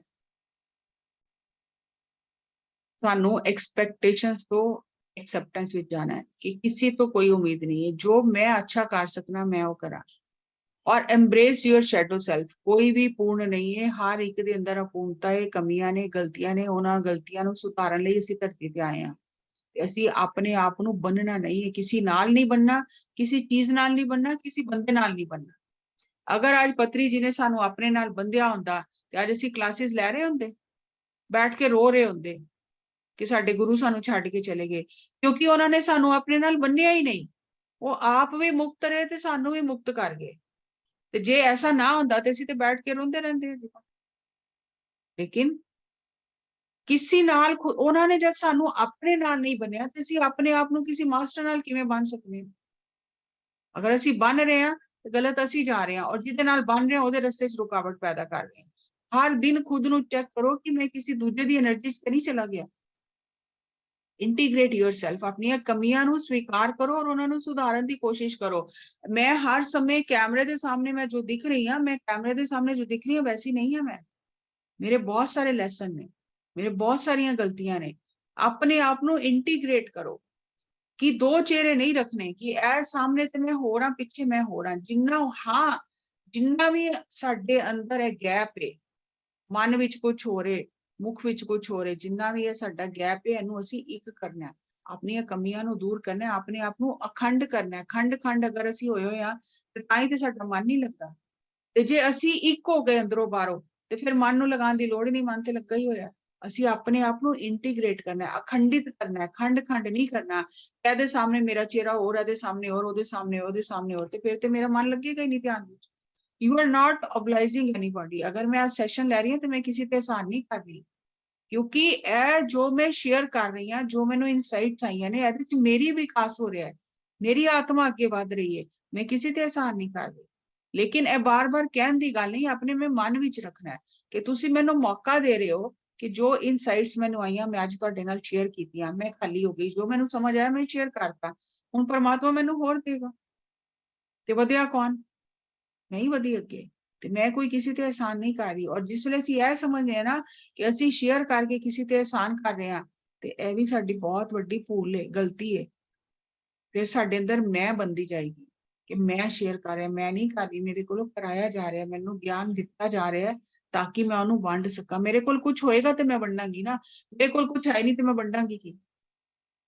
ਤੇ ਸੱਚੇ ਸੰਤ ਦੀ ਇਹ ਕੁਆਲਿਟੀ ਹੈ ਕਿ ਉਹ ਹਮੇਸ਼ਾ ਸੰਤੁਸ਼ਟ ਰਹਿੰਦਾ। ਮਾਨ ਮਿਲੇ, ਅਪਮਾਨ ਮਿਲੇ, ਦੁੱਖ ਮਿਲੇ, ਸੁੱਖ ਮਿਲੇ, ਉਹ ਹਰ ਹਾਲ ਵਿੱਚ ਸੰਤੁਸ਼ਟ ਹੈ। ਉਹਨੂੰ ਕਿਸੇ ਤੋਂ ਕੋਈ ਲੈਣਾ ਦੇਣਾ ਨਹੀਂ ਹੈ। ਉਹ ਜੋ ਭਲਾ ਕਰ ਸਕਦਾ ਉਹਨੇ ਉਹ ਕਰਨਾ ਹੈ। ਗਿਵਿੰਗ ਇਜ਼ ਹਿਜ਼ ਨੇਚਰ, ਦੇਣਾ ਉਹਦਾ ਸੁਭਾਅ ਹੈ।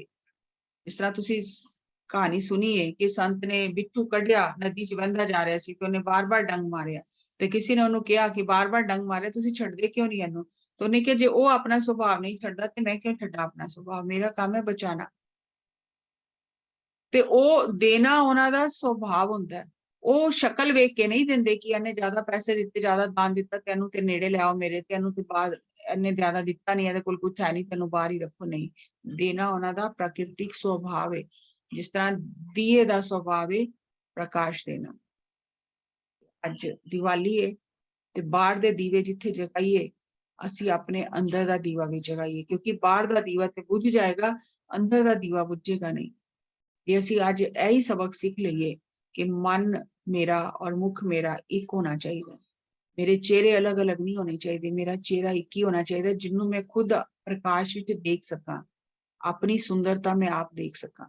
ਘਰ ਸਾਫ਼ ਕਰਨਾ, ਇਹ ਸਭ ਕਰਨਾ, ਦੀਏ ਜਗਾਣਾ ਅੱਛੀ ਗੱਲ ਹੈ, ਜਗਾਣੇ ਚਾਹੀਦੇ ਨੇ, ਲੇਕਿਨ ਮੇਰੇ ਅੰਦਰ ਦਾ ਘਰ ਵੀ ਸਾਫ਼ ਹੋਏ, ਮੇਰੇ ਅੰਦਰ ਦਾ ਦੀਆ ਵੀ ਜਲੇ, ਤੇ ਮੇਰਾ ਜੀਵਨ ਪ੍ਰਕਾਸ਼ਿਤ ਹੋਏ, ਤੇ ਜਿਹੜੇ ਮੇਰੇ ਨਾਲ ਲੱਗਣ ਉਹਨਾਂ ਦੇ ਵੀ ਜੀਵਨ 'ਚ ਪ੍ਰਕਾਸ਼ ਹੋਏ, ਤਾਂ ਸਹੀ ਦੀਵਾਲੀ ਹੈ ਹੀ ਹੈ। ਬਹੁਤ ਦੀਵਾਲੀਆਂ ਅਸੀਂ ਮਨਾ ਲਈਆਂ, ਲੇਕਿਨ ਅਸੀਂ ਅੰਦਰ ਦੀ ਦੀਵਾਲੀ ਵੀ ਮਨਾਈਏ, ਅੰਦਰ ਦਾ ਦੀਵਾ ਵੀ ਜਗਾਈਏ। ਸਾਰਿਆਂ ਨੂੰ ਦੀਵਾਲੀ ਦੀ ਬਹੁਤ ਬਹੁਤ ਵਧਾਈ। ਸੋ ਬੰਦੀ ਛੋੜ ਦਿਵਸ ਦੀ, ਦੀਵਾਲੀ ਦੀ ਬਹੁਤ ਬਹੁਤ ਵਧਾਈ। ਅੱਜ ਅਮਾਵਸਿਆ, ਰਾਤੀ ਪਤਰੀ ਮੈਡਮ ਦਾ ਸੈਸ਼ਨ ਆਏਗਾ, ਕੁਐਸਚਨ ਆਂਸਰ ਸੈਸ਼ਨ, ਔਰ ਅਮਾਵਸਿਆ ਧਿਆਨ ਤੇ ਜ਼ਰੂਰ ਕਰੋ, ਕਿਉਂਕਿ ਕੱਲ ਵੀ ਮੈਂ ਦੱਸਿਆ ਕਿ ਪੂਰੇ ਸਾਲ ਵਿੱਚ ਇਹ ਦਿਨ ਅਮਾਵਸਿਆ ਦਾ ਐਸਾ ਹੈ, ਜਿੰਨੇ ਵੀ ਸੰਤ ਭਗਤ ਹੁੰਦੇ ਨੇ ਨਾ, ਜਿਹੜੇ ਸਾਧਨਾ ਕਰਨ ਵਾਲੇ, ਉਹ ਇਕਾਂਤ ਵਿੱਚ ਬੈਠ ਕੇ ਪੂਰੀ ਰਾਤ ਇਸ ਦਿਨ ਸਾਧਨਾ ਕਰਦੇ ਨੇ, ਔਰ ਉਹਦਾ ਫਲ ਪੂਰਾ ਸਾਲ ਉਹ ਖਾਂਦੇ ਨੇ, ਉਹ ਕਮਾਈ ਜਿਹੜੀ ਉਹਨਾਂ ਨੇ ਦੀਵਾਲੀ ਤੇ ਕੀਤੀ ਹੈ। ਤੇ ਜਿਹੜਾ ਆਮ ਸੰਸਾਰੀ ਬੰਦੇ ਹੁੰਦੇ ਨੇ, ਉਹ ਤੇ ਪਟਾਕੇ ਚਲਾ ਕੇ ਪੂਜਾ ਕਰਕੇ ਖੁਸ਼ ਹੋ ਜਾਂਦੇ ਨੇ, ਲੇਕਿਨ ਜਿਹੜੇ ਇਸ ਰਸਤੇ ਤੇ ਚੱਲਣ ਵਾਲੇ ਨੇ ਨਾ, ਉਹ ਸਾਧਨਾ ਕਰਕੇ, ਧਿਆਨ ਕਰਕੇ ਪੂਰੇ ਸਾਲ ਦੀ ਕਮਾਈ ਇੱਕ ਰਾਤ ਵਿੱਚ ਇਕੱਠੀ ਕਰ ਲੈਂਦੇ ਨੇ। ਸਾਨੂੰ ਸੰਤਾਂ ਨੇ ਸਭ ਕੁਝ ਦੱਸਿਆ, ਰਸਤੇ ਦੱਸੇ ਨੇ, ਕਰਨਾ ਅਸੀਂ ਹੈ, ਅੱਗੇ ਅਸੀਂ ਵਧਣਾ। ਸੋ ਬਹੁਤ ਬਹੁਤ ਤੁਹਾਡੇ ਸਾਰਿਆਂ ਦਾ ਧੰਨਵਾਦ। Thank you, thank you, thank you. ਹਾਂਜੀ, ਹੁਣ ਤੁਸੀਂ ਆਪਣਾ ਪ੍ਰਸ਼ਨ ਕਰੋ।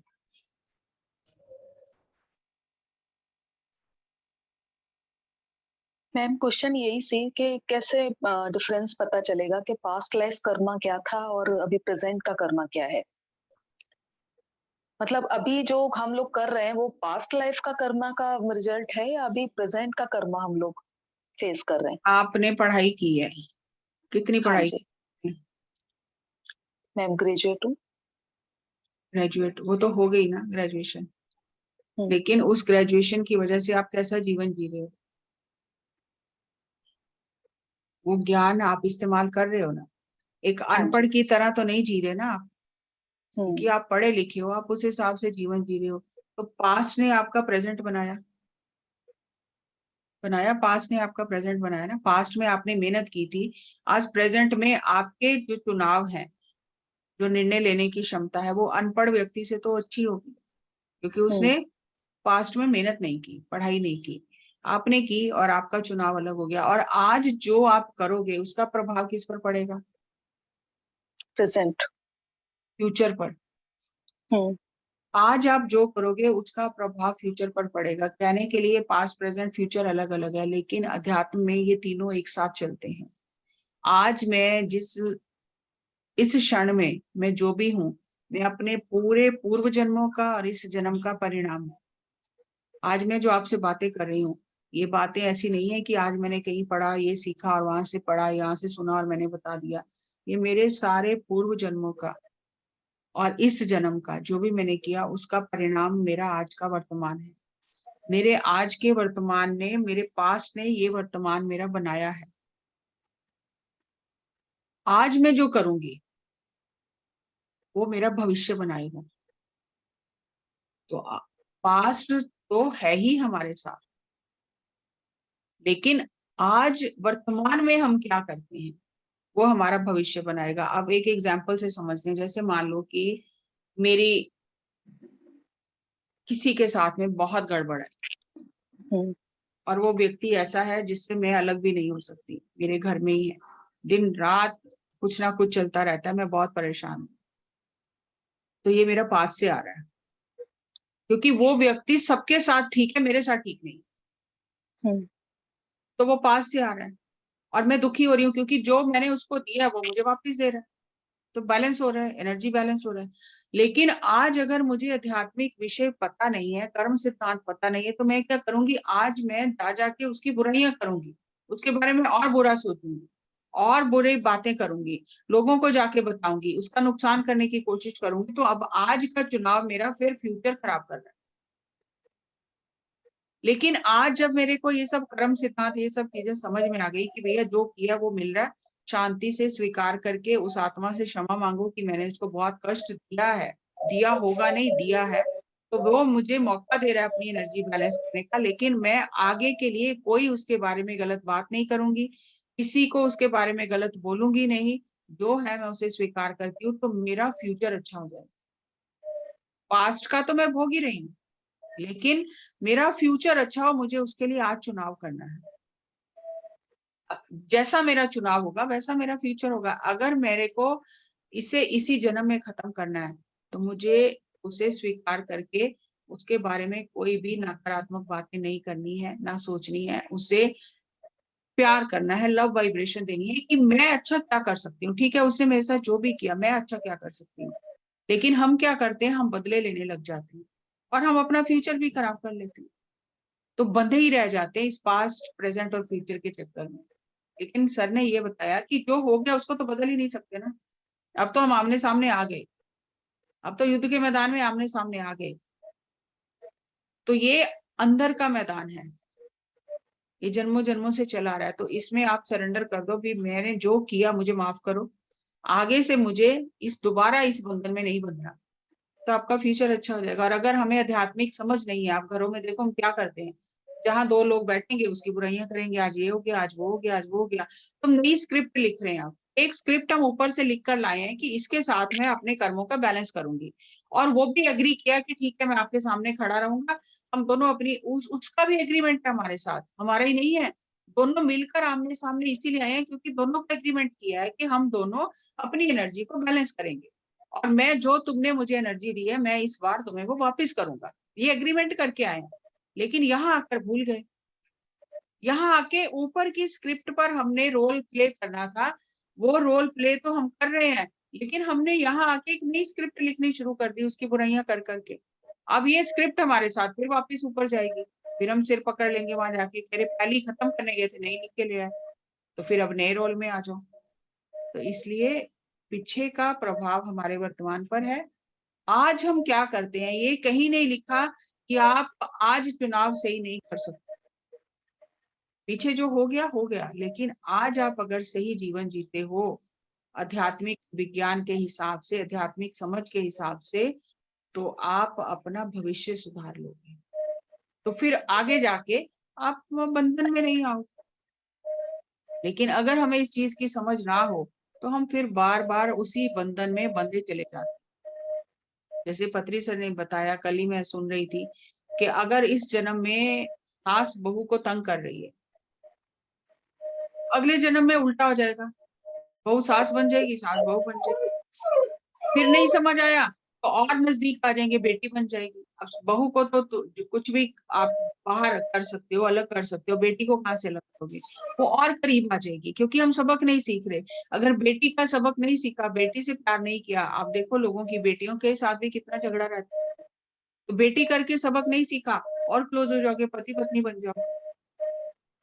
तो जितनी जल्दी सबक सीख लें उतना अच्छा है। अगर नहीं सीखेंगे तो वो रिश्ते बदलते रहेंगे, वो और पास आते जाएंगे, और फिर हमें कष्ट हो। लेकिन जब तक हम सबक नहीं सीखेंगे, तब तक हमें बंधन में बंधे ही रहेंगे। सबक सीखने का सबसे बेस्ट जो चीज मुझे समझ में आई अपने एक्सपीरियंस से, कि जो भी आज हो रहा है वो तो पास्ट है, उसको बदल नहीं सकते। आज मुझे अच्छा क्या करना है, मैं इस व्यक्ति की क्या मदद कर सकती हूँ, उसके लिए क्या अच्छा कर सकती हूँ? बदले की भावना, ईर्ष्या, द्वेष निकाल के अपनी गलती को स्वीकार कर मैं अच्छा क्या कर सकता हूँ। तो आप आज अच्छा चुनाव करते जाओगे, आप आगे के लिए उस जो रिश्ता है उसके बंधन से मुक्त हो जाओगे। Thank you ma'am, thank you very much. Thank you ji. और कोई? हाँ जी, सिमरन कौर जी। ਸਤਿ ਸ਼੍ਰੀ ਅਕਾਲ ਮੈਮ, ਸਾਰਿਆਂ ਨੂੰ ਸਤਿ ਸ਼੍ਰੀ ਅਕਾਲ। ਮੈਮ ਜਿਵੇਂ ਸੁਣੀ ਦਾ ਹੈ ਕਿ ਕਰਮ जो ऑन करो। ਜੀ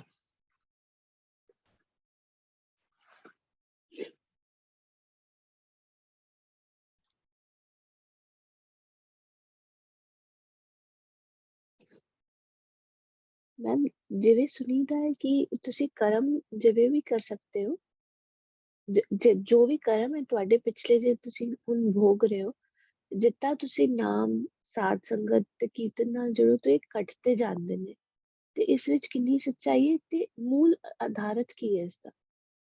ਕਰਮ ਕੱਟਦੇ ਨੇ ਸਾਧ ਸੰਗਤ ਨਾਲ, ਸਿਮਰਨ ਨਾਲ, ਸੇਵਾ ਨਾਲ, ਪਰ ਕੱਟਣਗੇ ਕਦੋਂ? ਅੱਗੋਂ ਅਗਰ ਨਵੇਂ ਨਹੀਂ ਬਣਾਵਾਂਗੇ ਤੇ। ਜੋ ਬਾਣੀ ਵਿੱਚ ਕਿਹਾ ਜਾ ਰਿਹਾ ਹੈ, ਪਰ ਕਾ ਬੁਰਾ ਨਾ ਰੱਖੋ ਚੀਤ, ਕਿਹਾ ਜਾ ਰਿਹਾ ਨਾ ਬਾਣੀ ਚ, ਤੇ ਕੀ ਸਾਡੇ ਅੰਦਰ ਕਿਸੇ ਦਾ ਬੁਰਾ ਨਹੀਂ ਹੈ? ਬਾਣੀ ਤੇ ਕਹਿ ਰਹੀ ਕਿਸੇ ਦਾ ਬੁਰਾ ਨਹੀਂ ਰੱਖਣਾ। ਅੱਜ ਹੀ ਹੁਣ ਅਸੀਂ ਕੀਤਾ ਕਿ ਮਨ ਔਰ ਮੁਖ ਅਲੱਗ ਅਲੱਗ ਨਹੀਂ ਹੋਣਾ ਚਾਹੀਦਾ, ਜੋ ਮਨ ਵਿੱਚ ਉਹੀ ਮੂੰਹ ਚ ਹੋਣਾ ਚਾਹੀਦਾ। ਤੇ ਬਾਣੀ ਜੋ ਕਹਿ ਰਹੀ ਹੈ ਅਗਰ ਉਹ ਨਹੀਂ ਕਰ ਰਹੇ ਤੇ ਫਿਰ ਕਰਮ ਨਵੇਂ ਹੋਰ ਨਾਲ ਨਾਲ ਬਣਾਈ ਜਾ ਰਹੇ ਹਨ। ਪਿਛਲੇ ਕੱਟ ਰਹੇ ਨਵੇਂ ਬਣਾਈ ਜਾ ਰਹੇ। ਇਹੀ ਹੋ ਰਿਹਾ ਸਾਡੀ ਸਭ ਦੀ ਜ਼ਿੰਦਗੀ ਚ। ਪਿਛਲੇ ਕੱਟਣ ਲਈ ਆਏ ਆ, ਉਹ ਕੱਟ ਰਹੇ ਨੇ, ਨਵੇਂ ਨਾਲ ਹੋਰ ਬਣਾਈ ਜਾ ਰਹੇ ਆ, ਕਿਉਂਕਿ ਜੋ ਗੁਰੂ ਕਹਿ ਰਹੇ ਨੇ, ਜੋ ਸੰਤ ਕਹਿ ਰਹੇ ਨੇ, ਅਸੀਂ ਉਹਨੂੰ ਜੀਵਨ ਚ ਅਪਣਾ ਹੀ ਨਹੀਂ ਰਹੇ, ਫਿਰ ਨਵੇਂ ਬਣਾਈ ਜਾ ਰਹੇ ਆ। ਤੇ ਐਸੇ ਲਈ ਬਾਰ-ਬਾਰ ਧਰਤੀ ਤੇ ਜਨਮ ਲੈਣਾ ਪੈਂਦਾ, ਕਿਉਂਕਿ ਜੋ ਕਿਹਾ ਜਾ ਰਿਹਾ ਉਹ ਤੇ ਕਰ ਹੀ ਨਹੀਂ ਰਹੇ ਨਾ। ਅਸੀਂ ਅਗਰਬੱਤੀਆਂ ਜਲਾ ਰਹੇ ਹਾਂ, ਸਵੇਰੇ ਉੱਠ ਰਹੇ ਹਾਂ, ਪਾਠ ਪੂਜਾ ਕਰ ਰਹੇ ਹਾਂ, ਗੁਰਦੁਆਰਿਆਂ ਚ ਜਾ ਰਹੇ ਹਾਂ, ਤੀਰਥ ਸਥਾਨ ਜਾ ਰਹੇ ਹਾਂ, ਲੇਕਿਨ ਉਹ ਕਹਿ ਕੀ ਰਹੇ ਨੇ ਉਹ ਅਸੀਂ ਕਰ ਨਹੀਂ ਰਹੇ, ਕਿਉਂਕਿ ਉਹ ਕਰਨਾ ਔਖਾ ਹੈ। ਇਸ ਲਈ ਫਿਰ ਅੱਗੇ ਹੋਰ ਉਲਝਦੇ ਚਲੇ ਜਾਂਦੇ। ਉਹ ਤਾਂ ਕੱਟਣਗੇ ਕਰਮ ਜੇ ਅਸੀਂ ਸਾਨੂੰ ਜਿਸ ਵੇਲੇ ਭਗਵਤ ਗੀਤਾ ਚ ਕਿਹਾ ਗਿਆਨ ਅਗਨੀ ਦਗਧ ਕਰਮਾਣ, ਗਿਆਨ ਦੀ ਅਗਨੀ ਸਾਰੇ ਕਰਮ ਸੁਆਹ ਹੋ ਜਾਂਦੇ ਨੇ, ਲੇਕਿਨ ਗਿਆਨ ਉਹ ਅਪਲਾਈ ਤੇ ਕਰਨਾ ਨਾ ਆਪਣੇ ਉੱਪਰ। ਅਪਲਾਈ ਨਹੀਂ ਕੀਤਾ ਤੇ ਕਿਸ ਤਰ੍ਹਾਂ ਹੋਏਗਾ?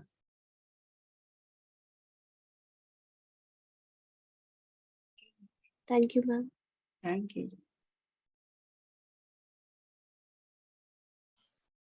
ਵਧਾਈਏ ਗਗਨਦੀਪ ਮੈਮ, ਅੱਜ ਦੀਵਾਲੀ ਮਨਾਓ ਸਾਰੇ। हाँ जी मैम जी, ਮੈਨੂੰ ਲੱਗਦਾ ਹੋਰ ਕਿਸੇ ਦਾ ਕੋਈ ਪ੍ਰਸ਼ਨ ਨਹੀਂ। ਬਹੁਤ ਬਹੁਤ ਵਧਾਈ ਜੀ ਬੰਦੀ ਛੋੜ ਦਿਵਸ ਦੀ, ਦੀਵਾਲੀ ਦੀ। Thank you, ਅਸੀਂ ਵੀ ma'am. ਆਪਣੇ ਮਨ ਦੀ ਕੈਦ ਤੋਂ ਆਜ਼ਾਦ ਹੋਈਏ, ਅਰਦਾਸ ਕਰੀਏ ਕਿ ਸਾਨੂੰ ਕਿਸੇ ਨੇ ਕੈਦ ਨਹੀਂ ਕੀਤਾ, ਅਸੀਂ ਆਪ ਹੀ ਕੈਦ ਹੋਏ ਪਏ ਆਪਣੇ ਮਨ ਦੀ ਜੇਲ੍ਹ ਵਿੱਚ। ਜੀ ਮੈਮ, ਇਹ ਬਿਲਕੁਲ ਐਗਜ਼ੈਕਟਲੀ 100% ਠੀਕ ਆ। ਸਾਨੂੰ ਵੀ ਸੱਚੇ ਪਾਤਸ਼ਾਹ ਸਾਡੀ ਜੇਲ੍ਹ ਚੋਂ ਆਜ਼ਾਦ ਕਰਨ, ਮਾਨਸਿਕ ਜੇਲ੍ਹ ਚੋਂ, ਕਿਉਂਕਿ ਮਾਨਸਿਕ ਜੇਲ੍ਹ ਬਾਹਰ ਦੀ ਜੇਲ੍ਹ ਨਾਲੋਂ ਜ਼ਿਆਦਾ ਖਤਰਨਾਕ ਹੈ। ਹਾਂਜੀ, એનર્ਜੀ ਲੋ ਕਰਦੀ ਬਹੁਤ ਜ਼ਿਆਦਾ ਨਾ ਮਨ ਵੀ ਦੇ ਆਪਣੀ ਮਾਨਸਿਕ ਜੇਲ੍ਹ ਚੋਂ ਆਜ਼ਾਦ ਹੋਈਏ ਔਰ ਆਪਣੀ ਸੁਤੰਤਰਤਾ ਮਨਾਈਏ, ਦੀਵਾਲੀ ਮਨਾਈਏ, ਆਪਣੇ ਅੰਦਰ ਦਾ ਦੀਵਾ ਜਗਾਈਏ। ਸਾਰਿਆਂ ਦਾ ਬਹੁਤ ਬਹੁਤ ਧੰਨਵਾਦ ਜੀ। Thank you, thank you, thank you. Thank you ma'am ਜੀ। ਅੱਜ ਦੀ